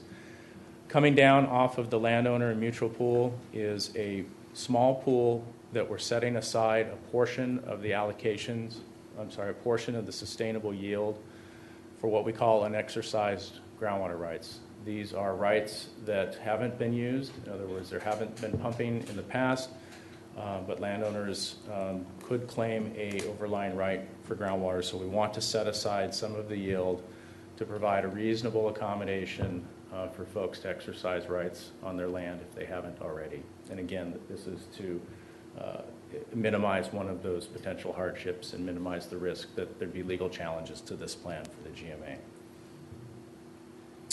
Kind of putting it all together, if you start at the top, this is for the eastern management area. You start with your base allocations. Here are the 2 pools. These simply add up to the base allocations. All this is the pumping during the average pumping during the 5-year base period, showing the reductions down to what's required to meet, in this case, the 16,000 acre foot per year planning level estimate of the sustainable yield. Same thing for the western management area. The numbers are just different. Again, the rules are the same. The numbers would be different according to the yield and the pumping. Again, for Fairview and Epworth, to Director Bennett's point, just showing here a graph of the groundwater levels in a well in that area, and you can see for the last several decades, groundwater levels have been rising. This is an indication that that part of the basin is being operated within its yield, and hence the reason for breaking it out and managing it differently. All right. So the reductions to the base allocations to achieve the sustainable yield. Within the landowner and mutual pool, it's very important to understand that for both pools have to meet the reduction to get to sustainable yield. What happens within those two pools is going to be a little bit different. So again, here we're going to meet the whole reduction as a pool, but as we make the reductions to individual allocations, that would happen proportionally, except when different landowners or mutuals reach their minimum allocation. At that point, they would stop being reduced, and the brunt of the reduction required for the pool as a whole to meet its goal would then be borne by the rest of the pool members. This is how we're balancing between the low end and higher end water users over the reduction period. For the waterworks pool, this concept isn't necessary. The two waterworks districts are the only allocation holders within that pool. They don't need a minimum to balance between themselves. They simply have their allocations, and they manage those allocations with their ratepayers by determining allocations for customers and through the Prop 218 process. That's a separate process. It's important to know that any allocations that Waterworks issues are not the same as pumping allocations. Waterworks is the holder of the allocation. They determine how it's going to be shared amongst its customers. That's an internal process. That's not a GMA process. That's not an LPUG process. Okay. So within the landowner pool, we've identified 3 different types of groundwater users. Agricultural, we've gone through a process, a mapping process with the IAI data to determine what the minimum allocations would be in order to not exceed sustainable yield initially. These are the numbers we came up with, 1.27 in the west and 1.37 in the east. All of this in terms of the acreage would be based on the IAI reporting from 14-15. This was the first time we had mandatory reporting for all of ag in the GMA, so we were able to map out and get a very accurate estimate of the acres that are being farmed in the valley. The second class of minimum allocations are domestic users, and SGMA talks about domestic well owners, and they call them de minimis extractors. That's the language that's used in SGMA. Basically says you can provide up to 2 acre-feet per acre for folks who have a well that support their domestic uses. So we're proposing that the minimum allocation be set at 2 so that we don't basically violate what SGMA is saying. And then the third class is just anybody else who doesn't fit in the first 2 categories. We have a number of different water users, gravel mines. We have some larger domestic systems that don't fit the domestic definition. We have Crestview Mutual. Basically anybody else who typically had reported under a historical allocation or a TEA under Emergency Ordinance E would fit into the third category. And we are proposing that their minimum allocation be based on the board's final Emergency Ordinance TEA, so the reduced, 20% reduced TEA. Brian, before you go on to your next slide, can you go back to your last slide, if you're done with this slide?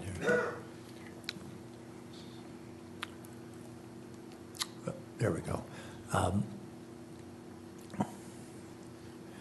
So my question is, there are minimum reduction, there are minimum allocations to pumpers, to landowners and mutual water companies. And when they reach their minimums, right, then what happens? if they reach their minimums. If everybody gets, I mean, let's say we have a real tragedy there and SEME doesn't let any more water come down or whatever, right? Then what happens when everybody reaches their minimums? So if the pool as a whole all gets to their minimums and then additional reduction is required to maintain sustainable yield, everybody would then be reduced proportionally from that point forward. Okay. And how about waterworks districts' pools? They have no minimum? Their pool, we separate the yield. Waterworks has a share of the yield. The landowners and mutuals have a share of the yield. Those two pools are both being treated the same.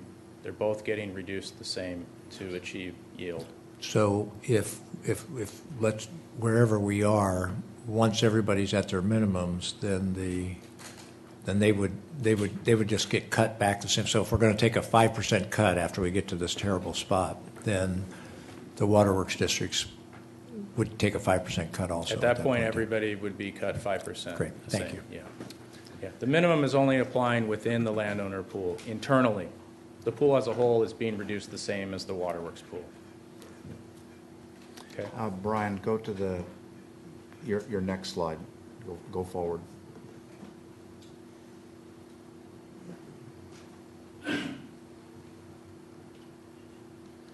I raised this question at the executive committee, and in your comments, you interchanged terminology. So I want to be clear. Okay. It says 2 acre-feet per parcel. You said at one point in your presentation, and if you recall, I raised this issue at the executive committee. You then said, so it'll be 2 acre-feet per acre. And that is a massive That's difference. not what I meant. I misspoke. Okay, so we're still back to the same fundamental problem. And the fundamental problem is the term parcel gives no bearing to the size of the acreage. So an individual with a 1/4 acre lot parceled, right, gets 2 acre-feet, and an individual with 10 acres gets 2 acre-feet. For domestic use, yes. For domestic use. How do you, so that individual that has 10 acres, is he going to be required to report that he has a production crop? How do you take care of that? How do you take care of the fact that it's 15 acres of range land and he's running horses? So he's got 20 acre-feet. His domestic is 2. How does he get the other 18 if the parcel is a parcel of 2 acre-feet? Yeah, so if there's agricultural practice on the property, more likely than not, they already have an allocation as an agricultural user. Their domestic use would be incidental to that.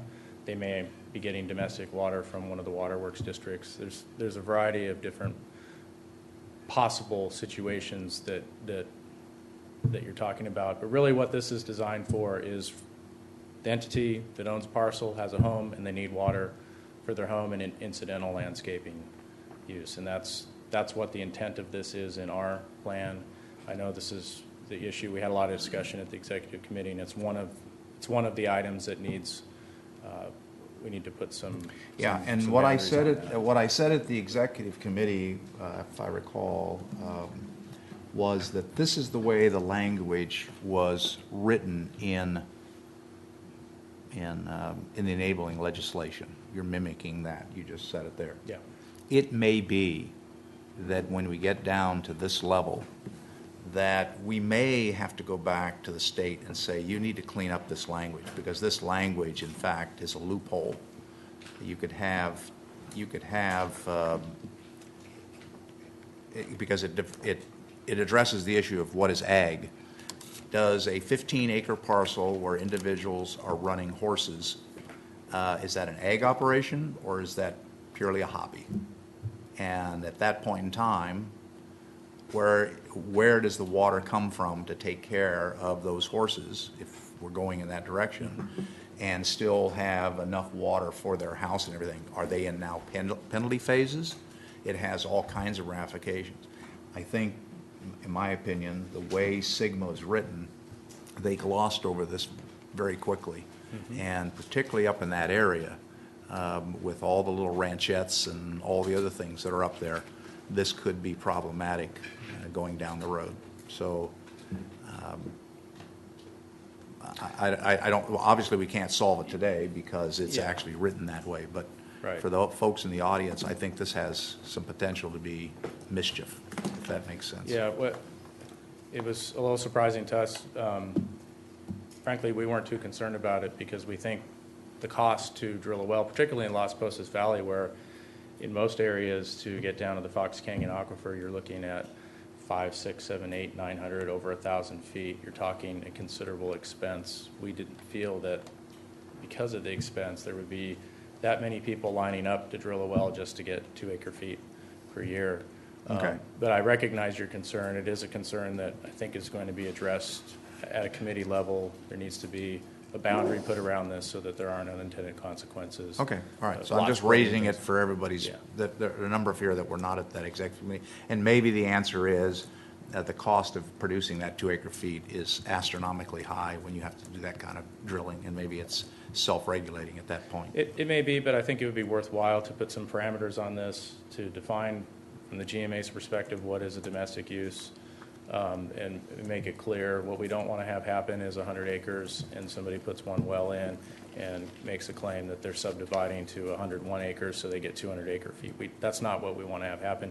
At the same time, we want to make sure that folks who have no other source of water other than their well are accommodated in our plan. Yeah, okay, all right. One last note on the last group. We are proposing to recognize any variances that have been approved by the agency under emergency ordinance into the determination of what their minimum allocation would be. And that's very important to a few of the folks that have those. All right. I won't go through this in detail. This is in the white paper. It's in your packet. What this table is trying to illustrate is the math and how the minimum allocation impacts different types of users in the landowner pool. Essentially, you have different groups that are reaching their minimum at different points in time in the ramp down period. The first group is at the minimum to begin with. The second group reaches it partway through. The third group reaches it at the end. And then we're showing here allocations being issued from the set aside as we go through the ramp down. The key takeaway here is in this scenario, the pool as a whole was at 1,000. It needed a 20% reduction. You can see here it's getting there. The different users are being reduced at different rates as we go through that process. And so for anybody who wants to study the math, this is available in the white paper. Okay, so assuming we've made it through the initial ramp down, the 10-year period, and we're in our maintenance period, again, we'd review conditions every 5 years. Sustainable yield may change. That may be because we've started doing replenishment. Maybe it's because the estimates of the sustainable yield were inaccurate to begin with. There's a lot of uncertainty in hydrogeology, and so it's very, very likely that we'll be looking at our monitoring data and adjusting as we go forward. So the proposal would be to adjust allocations if the yield is adjusted and phase those in over the next 5 years. And to Director Bennett's point, a late answer to your question, but here, if everybody in that pool reaches the minimum, then everybody's reduced proportionally thereafter. We've tried to design the math so that this doesn't happen during the first 10 years, but it very well could, depending on variances and other things that are considered during the setup. Allocation carryover. For many folks in the Las Posas Basin, this is what they view as their primary means of having flexibility. It's very important to them to be able to manage their allocation during some period of time longer than 1 year. We've proposed 5 years as a rolling average period. Again, we're trying to tie things to the milestone reporting in Sigma and keep everything kind of on these 5-year blocks, although this would be more of an ongoing thing with a rolling average. But nonetheless, the idea is that if you don't use all of your allocation in a given year, you have up to 4 years to use it. It's really that simple. You can use your unused allocation. You can sell it on the water market, we're proposing. Some things we're going to have to work out with Matthew is trying to understand from the water market perspective, either knowing how old the allocation is, or maybe we want to make it really simple and just say you can only trade allocation for the current year. We haven't worked through those details. Those are more of a water market question, but we recognize that those questions are out there and will be on the table. We've developed all of the math that is necessary for tracking allocations during, well, from year 1 through 30 here we're showing, but the math doesn't change afterwards. Where you can look at your allocation, you can see how it's being reduced during the 10-year period based on your base allocation up there. This isn't very bright, but your base allocation, your minimum, what kind of reductions needed, it does all the math.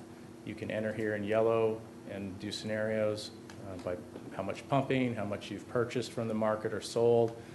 All the math goes through and shows you ultimately at the end of the day how much allocation you're carrying over from year to year and whether or not you have a penalty.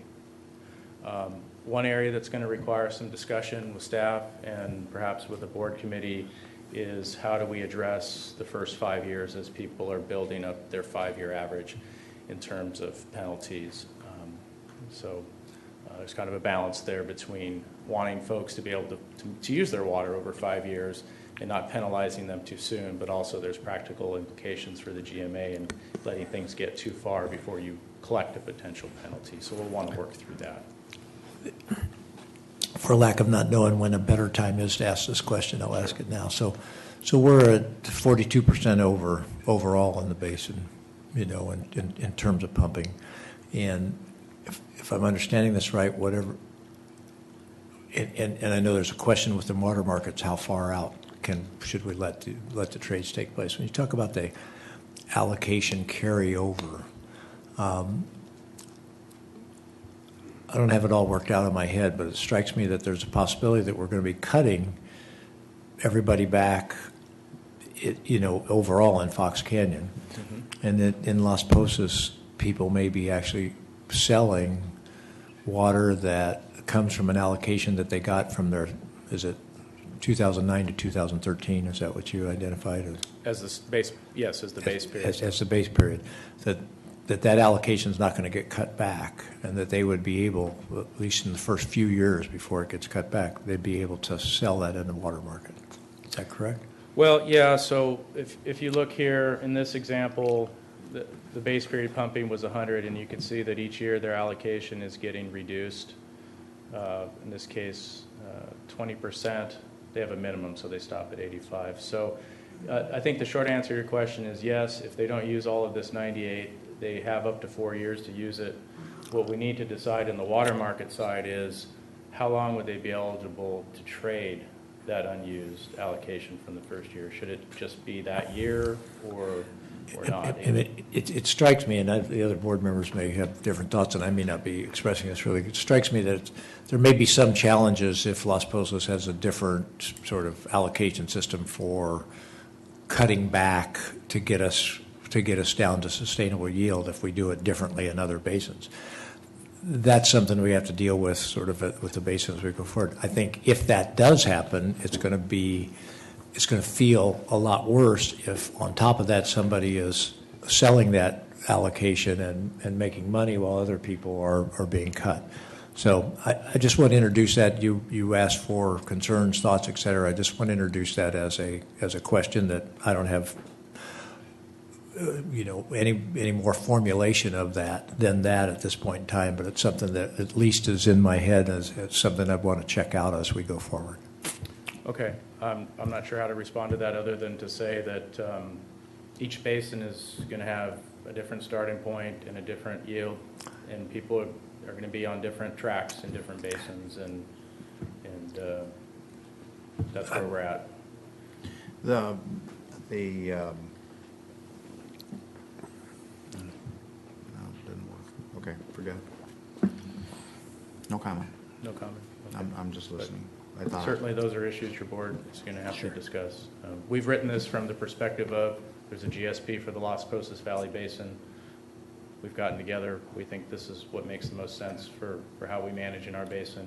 We recognize that others may have different ideas in other basins that make a lot of sense because business conditions, crops, et cetera, are different in those basins. And so we fully anticipate that the GMA may need to grapple with how to differentially manage within its territory. If you said in the outset that the numbers that you've expressed were predicated, the numbers you started with were predicated on an analysis that you did for a sustainability model, and a safe yield model, and the sustainability model has a different cut at. Yes. And so that model, those actual numbers will not be finalized until we get the tag to buy off on. Correct. This is what that number is. Yes. Assuming that, and I think in one slide you said the safe yield for that basin, I think you said for explanation purposes, was 16,000 acre feet. And from that, you calculated out in that basin, it was 1.27 acre feet, I think is the number for the baseline. Yes. And what if the sustainability plan number comes in, pick a number, 14,000 acre feet? It would imply then that that base number is not 1.27, has to be something lower than 1.27. That's correct? one way to do it. Or you just reduce down to the 1.27. You still need to keep reducing to get to yield. It's just a stop point where everybody gets to where they're the same and go forward from there at the same proportional basis. So it may be, and that's a great point. It may be that the annual variation is a function of the rain pattern for that year. That's one of the gotchas. And Sigma envisions a 20-year plus process. It recognizes there's a rain pattern over time. So to try to smooth flow that or level that out, and what's the best time frame, wet years, dry years, or some combination. What your model really does in a lot of ways is it says, in fact, that may not be really the key to the model. The key to the model is to get everybody down so that everybody is on a flat number. And now when you look at a time frame, if in fact that flat, where everybody's on that flat number, has reached their minimum pool, then everybody at that point is treated the same. The Yes. basin reduces at 7% or climbs at 2% over the next 5-year period. And you're able to move this equation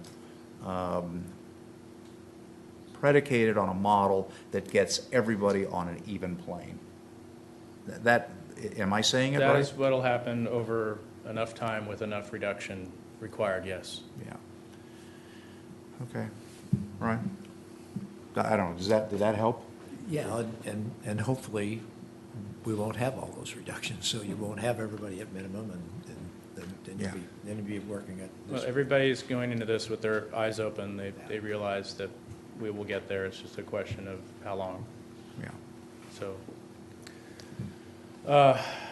wrap up with the under-exercised rights set aside. This is a small but important part of the plan. Again, what we're trying to do here is reserve a portion of the yield coming out of the pot of the landowners and mutual water companies for potential future uses. So in the western management area, we've proposed to set aside 2% and 5% in the eastern management area. This is based on some mapping that we did of land use and looking at how much area is there potentially available for new planting, essentially is the analysis we went through. And then we made a judgment call on how much of that we would like to try and accommodate. For the Fairview and Epworth, this really isn't necessary. Right now there's some surplus yield. It's actually kind of a moot point. Most of the Fairview Epworth is already planted out, so it's not too much of a concern. Here's the mapping. We took the IAI data in green and mapped out all the parcels that reported. We've mapped out all the other water service and in the area. We have a lot of open space and white here in the city that is accounted for. And so we looked for white space in the ag areas, and we looked at the prevailing planting patterns and said, what if we mimic that planting pattern on this piece of land that hasn't been planted? And we came up with some numbers. And we have all the details on that. I'll spare you the details, but that's essentially the analysis we went through. How we would propose the set-aside to work, we would propose that this be a limited term option. The folks could apply for allocation for new uses out of this set-aside for a fixed period. We're proposing that either terminate at the end of the first 5-year review under Sigma, or perhaps at the end of the initial ramp down period. That's really going to be a policy decision for you folks to make. But the idea here is it's not open forever, okay? The way it would work is we've established a set of priorities. This would dictate the order in which people could apply for new allocation. The highest priority would be based on folks who have established a new water use through drilling a well after the base period and have started newly exercising their water rights. Those are the highest priority because they've invested, they're exercising the new rights, they've verified and demonstrated that they're doing that, so they would be first. The second and third categories would be folks who haven't started exercising that new right but have an approved well permit. So they have plans to start exercising their rights. The second priority would be for folks that would serve a completely new water demand. The third and slightly lower priority would be those who are simply trying to replace an existing water service. We felt it was important to accommodate the second group first because more likely than not they would be in areas that have limited sources. The last category is new water demands met by an existing well. This is pretty much the concept of somebody who might have a certain amount of acreage, they never planted the last 10% or what have you, and simply decide now that they would like to plant that. The reason they're lowest is because, again, this is a set-aside for unexercised rights. Those people are already exercising their rights on their property, so we set them at the bottom. And if, instead of somebody planting more, if somebody just wanted to use more on their existing coverage, would they be covered by this? To intensify the use on existing planted, that's not considered. Great, thank you. Right. That would be within their allocation. So eligibility, obviously you have to meet the requirements for one of those priority classifications.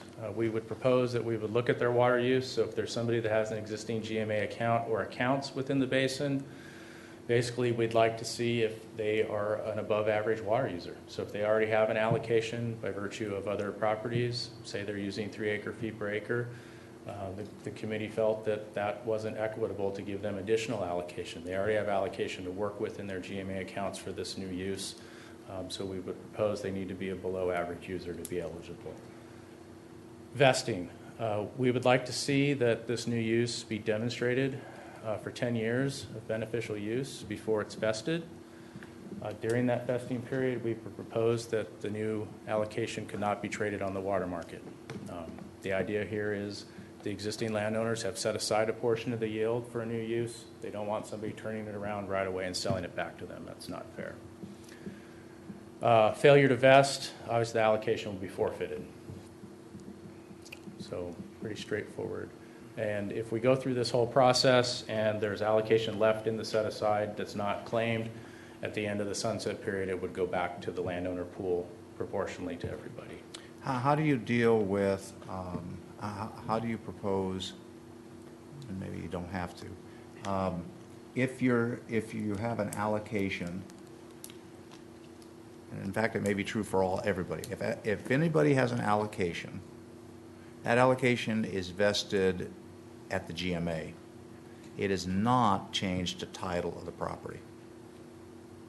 Yeah, nothing we're doing here is a water right. This is all regulation of water rights through allocation. So if somebody sells their property and makes a claim, oh, got unlimited water, and that individual buys that property and immediately gets smacked with a big giant bill because they exceeded their allocation, their recourse is zero. Is that correct? That's correct. The only recourse they would have at that point is to sue the seller for making false claims, right? But not recourse to the GMA saying, I bought this property with the understanding that I had a bazillion acre feet of water, and now you're telling me I don't.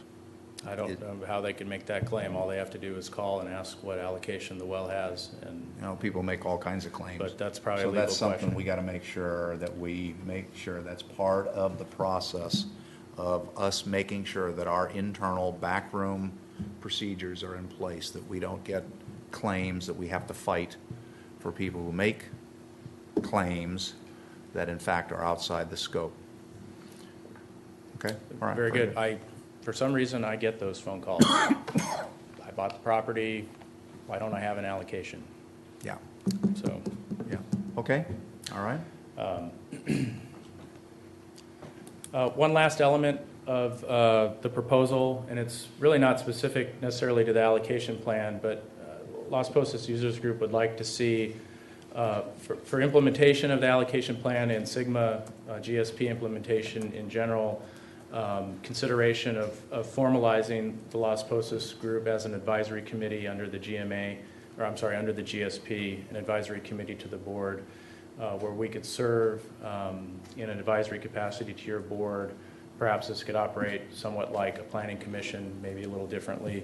But the idea would be that we would assist your agency with implementation of the plan and the GSP, reviewing well permits, providing feedback, recommendations, being a first hearing body for allocation variances, where we would make a recommendation for you to consider addressing transfers and a whole host of other things that are going to come up under the GSP.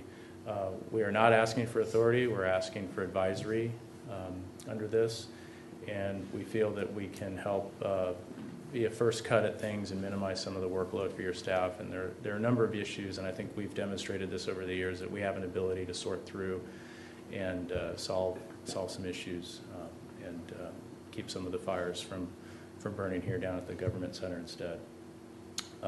Perhaps we could perform or assist with some of the annual reporting and take the burden off of your staff as well. But that's the idea. The idea there is that there's going to be a lot of issues that come up, and we can help sort through those as a first pass. So possible next steps, and I emphasize the word possible. There was some discussion in the executive committee about assigning a board committee to deal with 3 implementation issues. Chair Mulhart raised the first one, and that is how do we make sure we prevent abuse of the de minimis extractor, the domestic extractor issue that we discussed. We need to figure out what an implementation approach for penalties during the first 5 years would look like.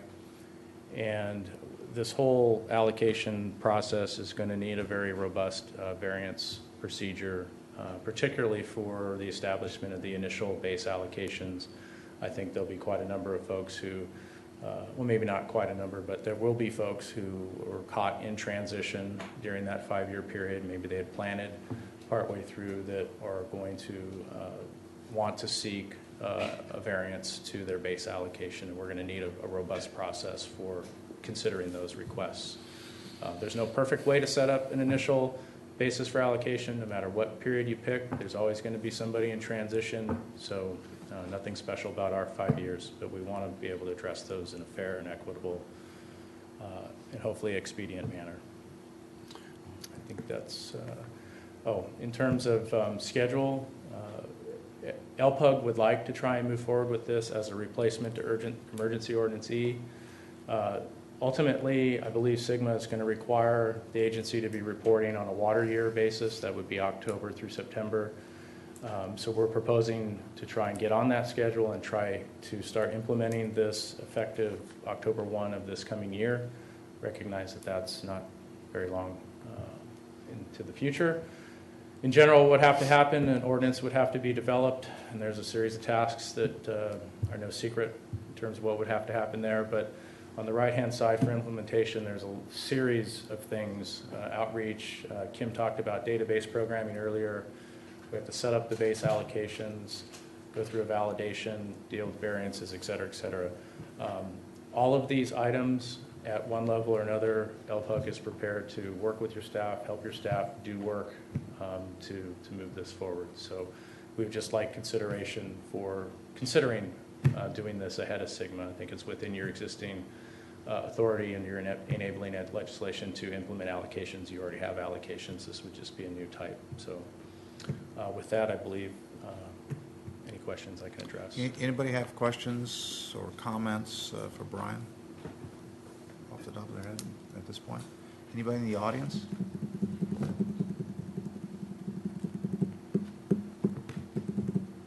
Going once?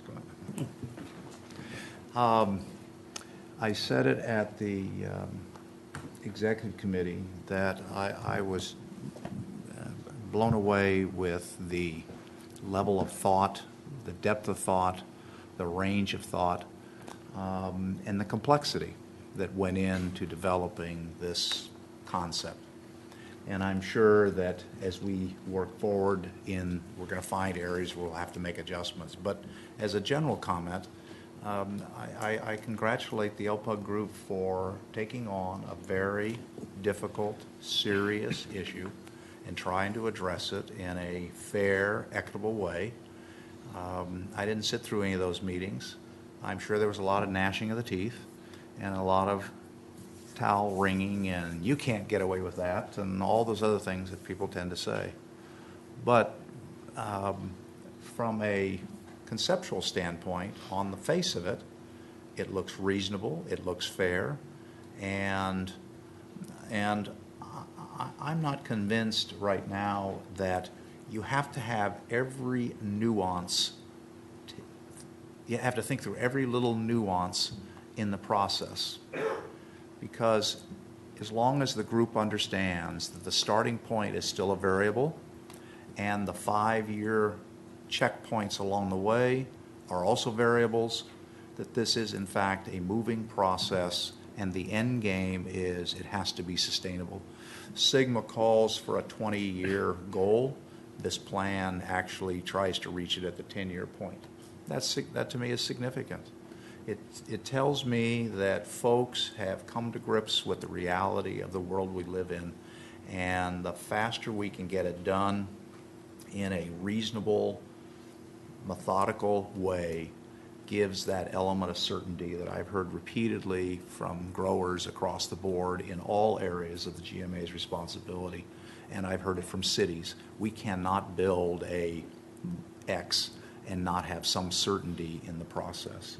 And so I said it at the committee meeting because I had all the stuff in front of me. I cannot go through other than the one item dealing with parcels. I think that has and it may take care of itself. It doesn't do you folks any good, and it doesn't do me any good to go through here line by line and saying I don't like this word and that word, because I believe ultimately the 5-year points will be the test to see if in fact the theory matches the reality of the numbers. And, Steve, I think you addressed it. We had a goal. We didn't meet that goal. We're off on that number. And we now have in place a methodology where people know that that goal has to be met. And the cutbacks will be universal across the table. I think that's significant. So, those are my overall comments. You asked some questions back here. Go back a slide, if you would. The implementation of October 1 and the concept, and I'm just thinking out loud, the concept would be that we would push to have an implementation date of October 1. We would finalize the LPUG proposal via staff committee or board input. That would become a section of the sustainability plan for that basin. We said we can do the sustainability plan with different rules and regulations. OPUG may have a different cut on this same problem, and if it works for them and it's not exactly as yours, I'm not opposed to that, So we drop that module in, and that's consistent with what you're thinking as well? Oh, very much. Yeah, okay. We have a GSP for each basin, and you may have differential management within those different basins. Absolutely. The implementation issues all have to be done. It's obvious that there's a lot of work that the GMA has to do in the back rooms. LPUG has to do in the front process. My sense right now would be is that the focal point of where you ought to go in this process would be the Operations Committee. Now, I had proposed at the Executive Committee the possibility of creating a separate special ad hoc committee to deal with the allocation side of the equation, and I'm still kind of thinking through that in my head, but at this point in time I'm not willing to go forward with that for a variety of reasons. And so maybe if between now and we make a formal decision to have a special ad hoc committee, because this allocation issue is a complex issue and it may have to be addressed with a special ad hoc committee, I don't know yet. The only focal point would be to spread the load out, and the Operations Committee, to me, would be a good place to go. And if you run into a log jam, you have the ability to, if it's a policy issue, you have the ability to go to the Executive Committee or bring it directly to the board to sort it out. So I'm saying this out loud. I'm open to input from members on what they think. How do we put this process in place, these next steps, so we keep the ball going? I'm open to suggestions. Well, I have some comments that partially relate to that, and also, in fairness, they've asked, sort of what our thoughts are of this, and so I want to give that feedback, and it partially will address that. But in fairness to how much work they've put into this is, as you pointed out, this is a substantial body of work and a substantial body of compromises, agreements, et cetera, that go forward. It's a fresh cut, so it's a little hard for me to completely go, okay, how this is all going to fit. Mm-hmm. So in answer to your question, my first sense is that today is not the day for us to do that, but instead we take this Las Pasos, this presentation. We have both the, we have our staff, consultants, everybody else out there sort of say, the big question in my mind is, how does the rollout of this relate to the rollout of our overall plan? Do we roll this out as an ordinance that we intend to have ultimately be built into the plan, but we roll it out in advance and do it as an ordinance? But getting that set up, getting that feedback from staff and perhaps our consultant, et cetera, how they see this fitting into the overall plan. So my first question is, how does it fit in terms of the overall plan as it goes forward? And I think we would then have a better idea of whether this goes to the Operations Committee or whether this comes to us, or whether we have a separate committee that just focuses on implementation, or whether we have the consultant do something to sort of say, okay, we need to vet this through some kind of process. So I would be inclined to direct staff to come back to us in January with sort of a recommendation, or at our next meeting, with a recommendation on how do we vet this. This has been enough work. That's where I would go with that in terms of that. I have one other thing just in terms of feedback that's unrelated to implementation. And I already gave you some feedback about things that I'm interested in as it goes forward. Your request for an advisory committee, of two thoughts that I just would want to share with you. I think in general, places that have reformed water and done better with water, like Australia, et cetera, have tried to decrease the balkanization of water policy. And they've tried to get rid of having so many different little agencies. So the request to have this be separate basins and then have an advisory committee by itself, the advisory committee could work as long as it, I think there's a normal migration towards having the advisory committee assume more and more responsibility, assume more and more sense of independence, more and more, oh, you didn't go through us, et cetera. So I would be cautious about having it set up in a way that implies that we're just re-balkanizing at the time when that's not the solution, overall, you've got to have some coordination. That's what, at least that reform has demonstrated that over and over again. The second thing is, to the extent that there would be some kind of advisory committee, I would want to at least spend some time checking on the role of general land use representatives participating jointly with the extractor stakeholders that are out there, so that if you're talking about a long-term issue here, that they have some ability to have a decent voice in any kind of advisory committee, if we find a way that we could set an advisory committee up that truly serves the role that you described here and isn't one that migrates to an inappropriate role. Hope that helps. Thank you. And thanks for the presentation. Anybody else? Yeah, I'd like to make a quick comment. As it concerns the ad hoc committee and the recommendation for a potential ad hoc committee for allocations, my recommendation is on that side of it, it'd be nice to see an agricultural advisor in that group on that committee. Agriculture being the bulk user of water, I think that it's important that they have a say. Okay. Right. I've heard that message, yeah. Thank you. Let me throw that into my thought process, and then I'll, at some point, represent it to the board down the road.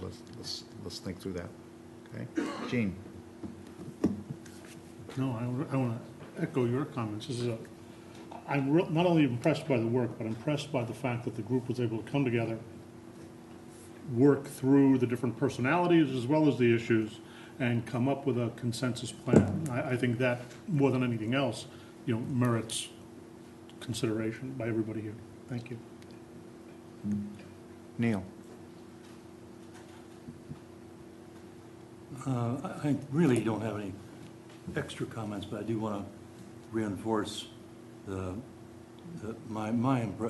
mightily impressed with the work that's been done. Thank you. And I've watched it sort of evolving over the year or what have you. And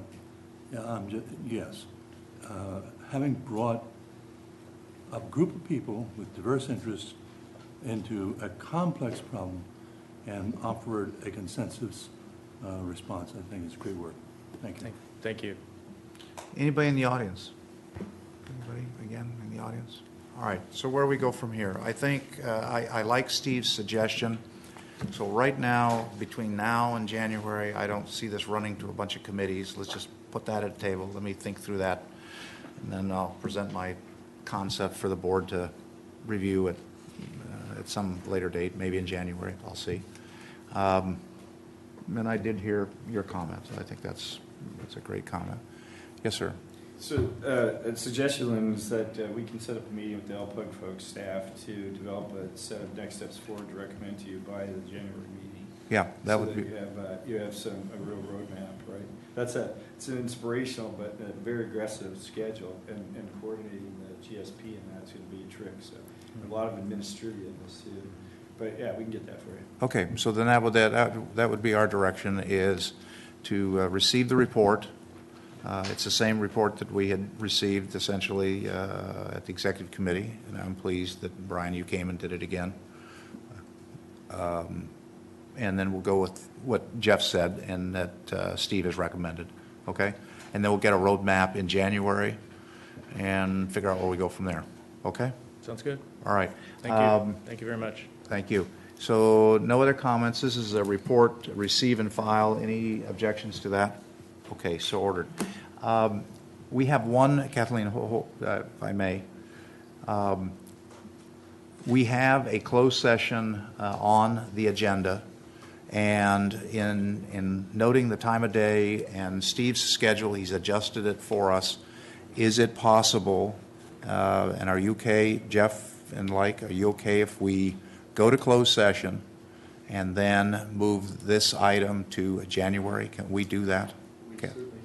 Can we do that, Kathleen? You okay with that? Thank you. All right, and you're all dressed up for Christmas, so I mean, the timing is perfect, all right? Okay, so we're going to adjourn to closed session. Andy, is there anything reportable coming out of closed session that you can envision? that we have to reconvene and make some? No, okay. So there's no reportable items coming out of closed session. We'll adjourn out of closed session here. Happy holidays to all, and Happy New Year. Be safe. Pray for what.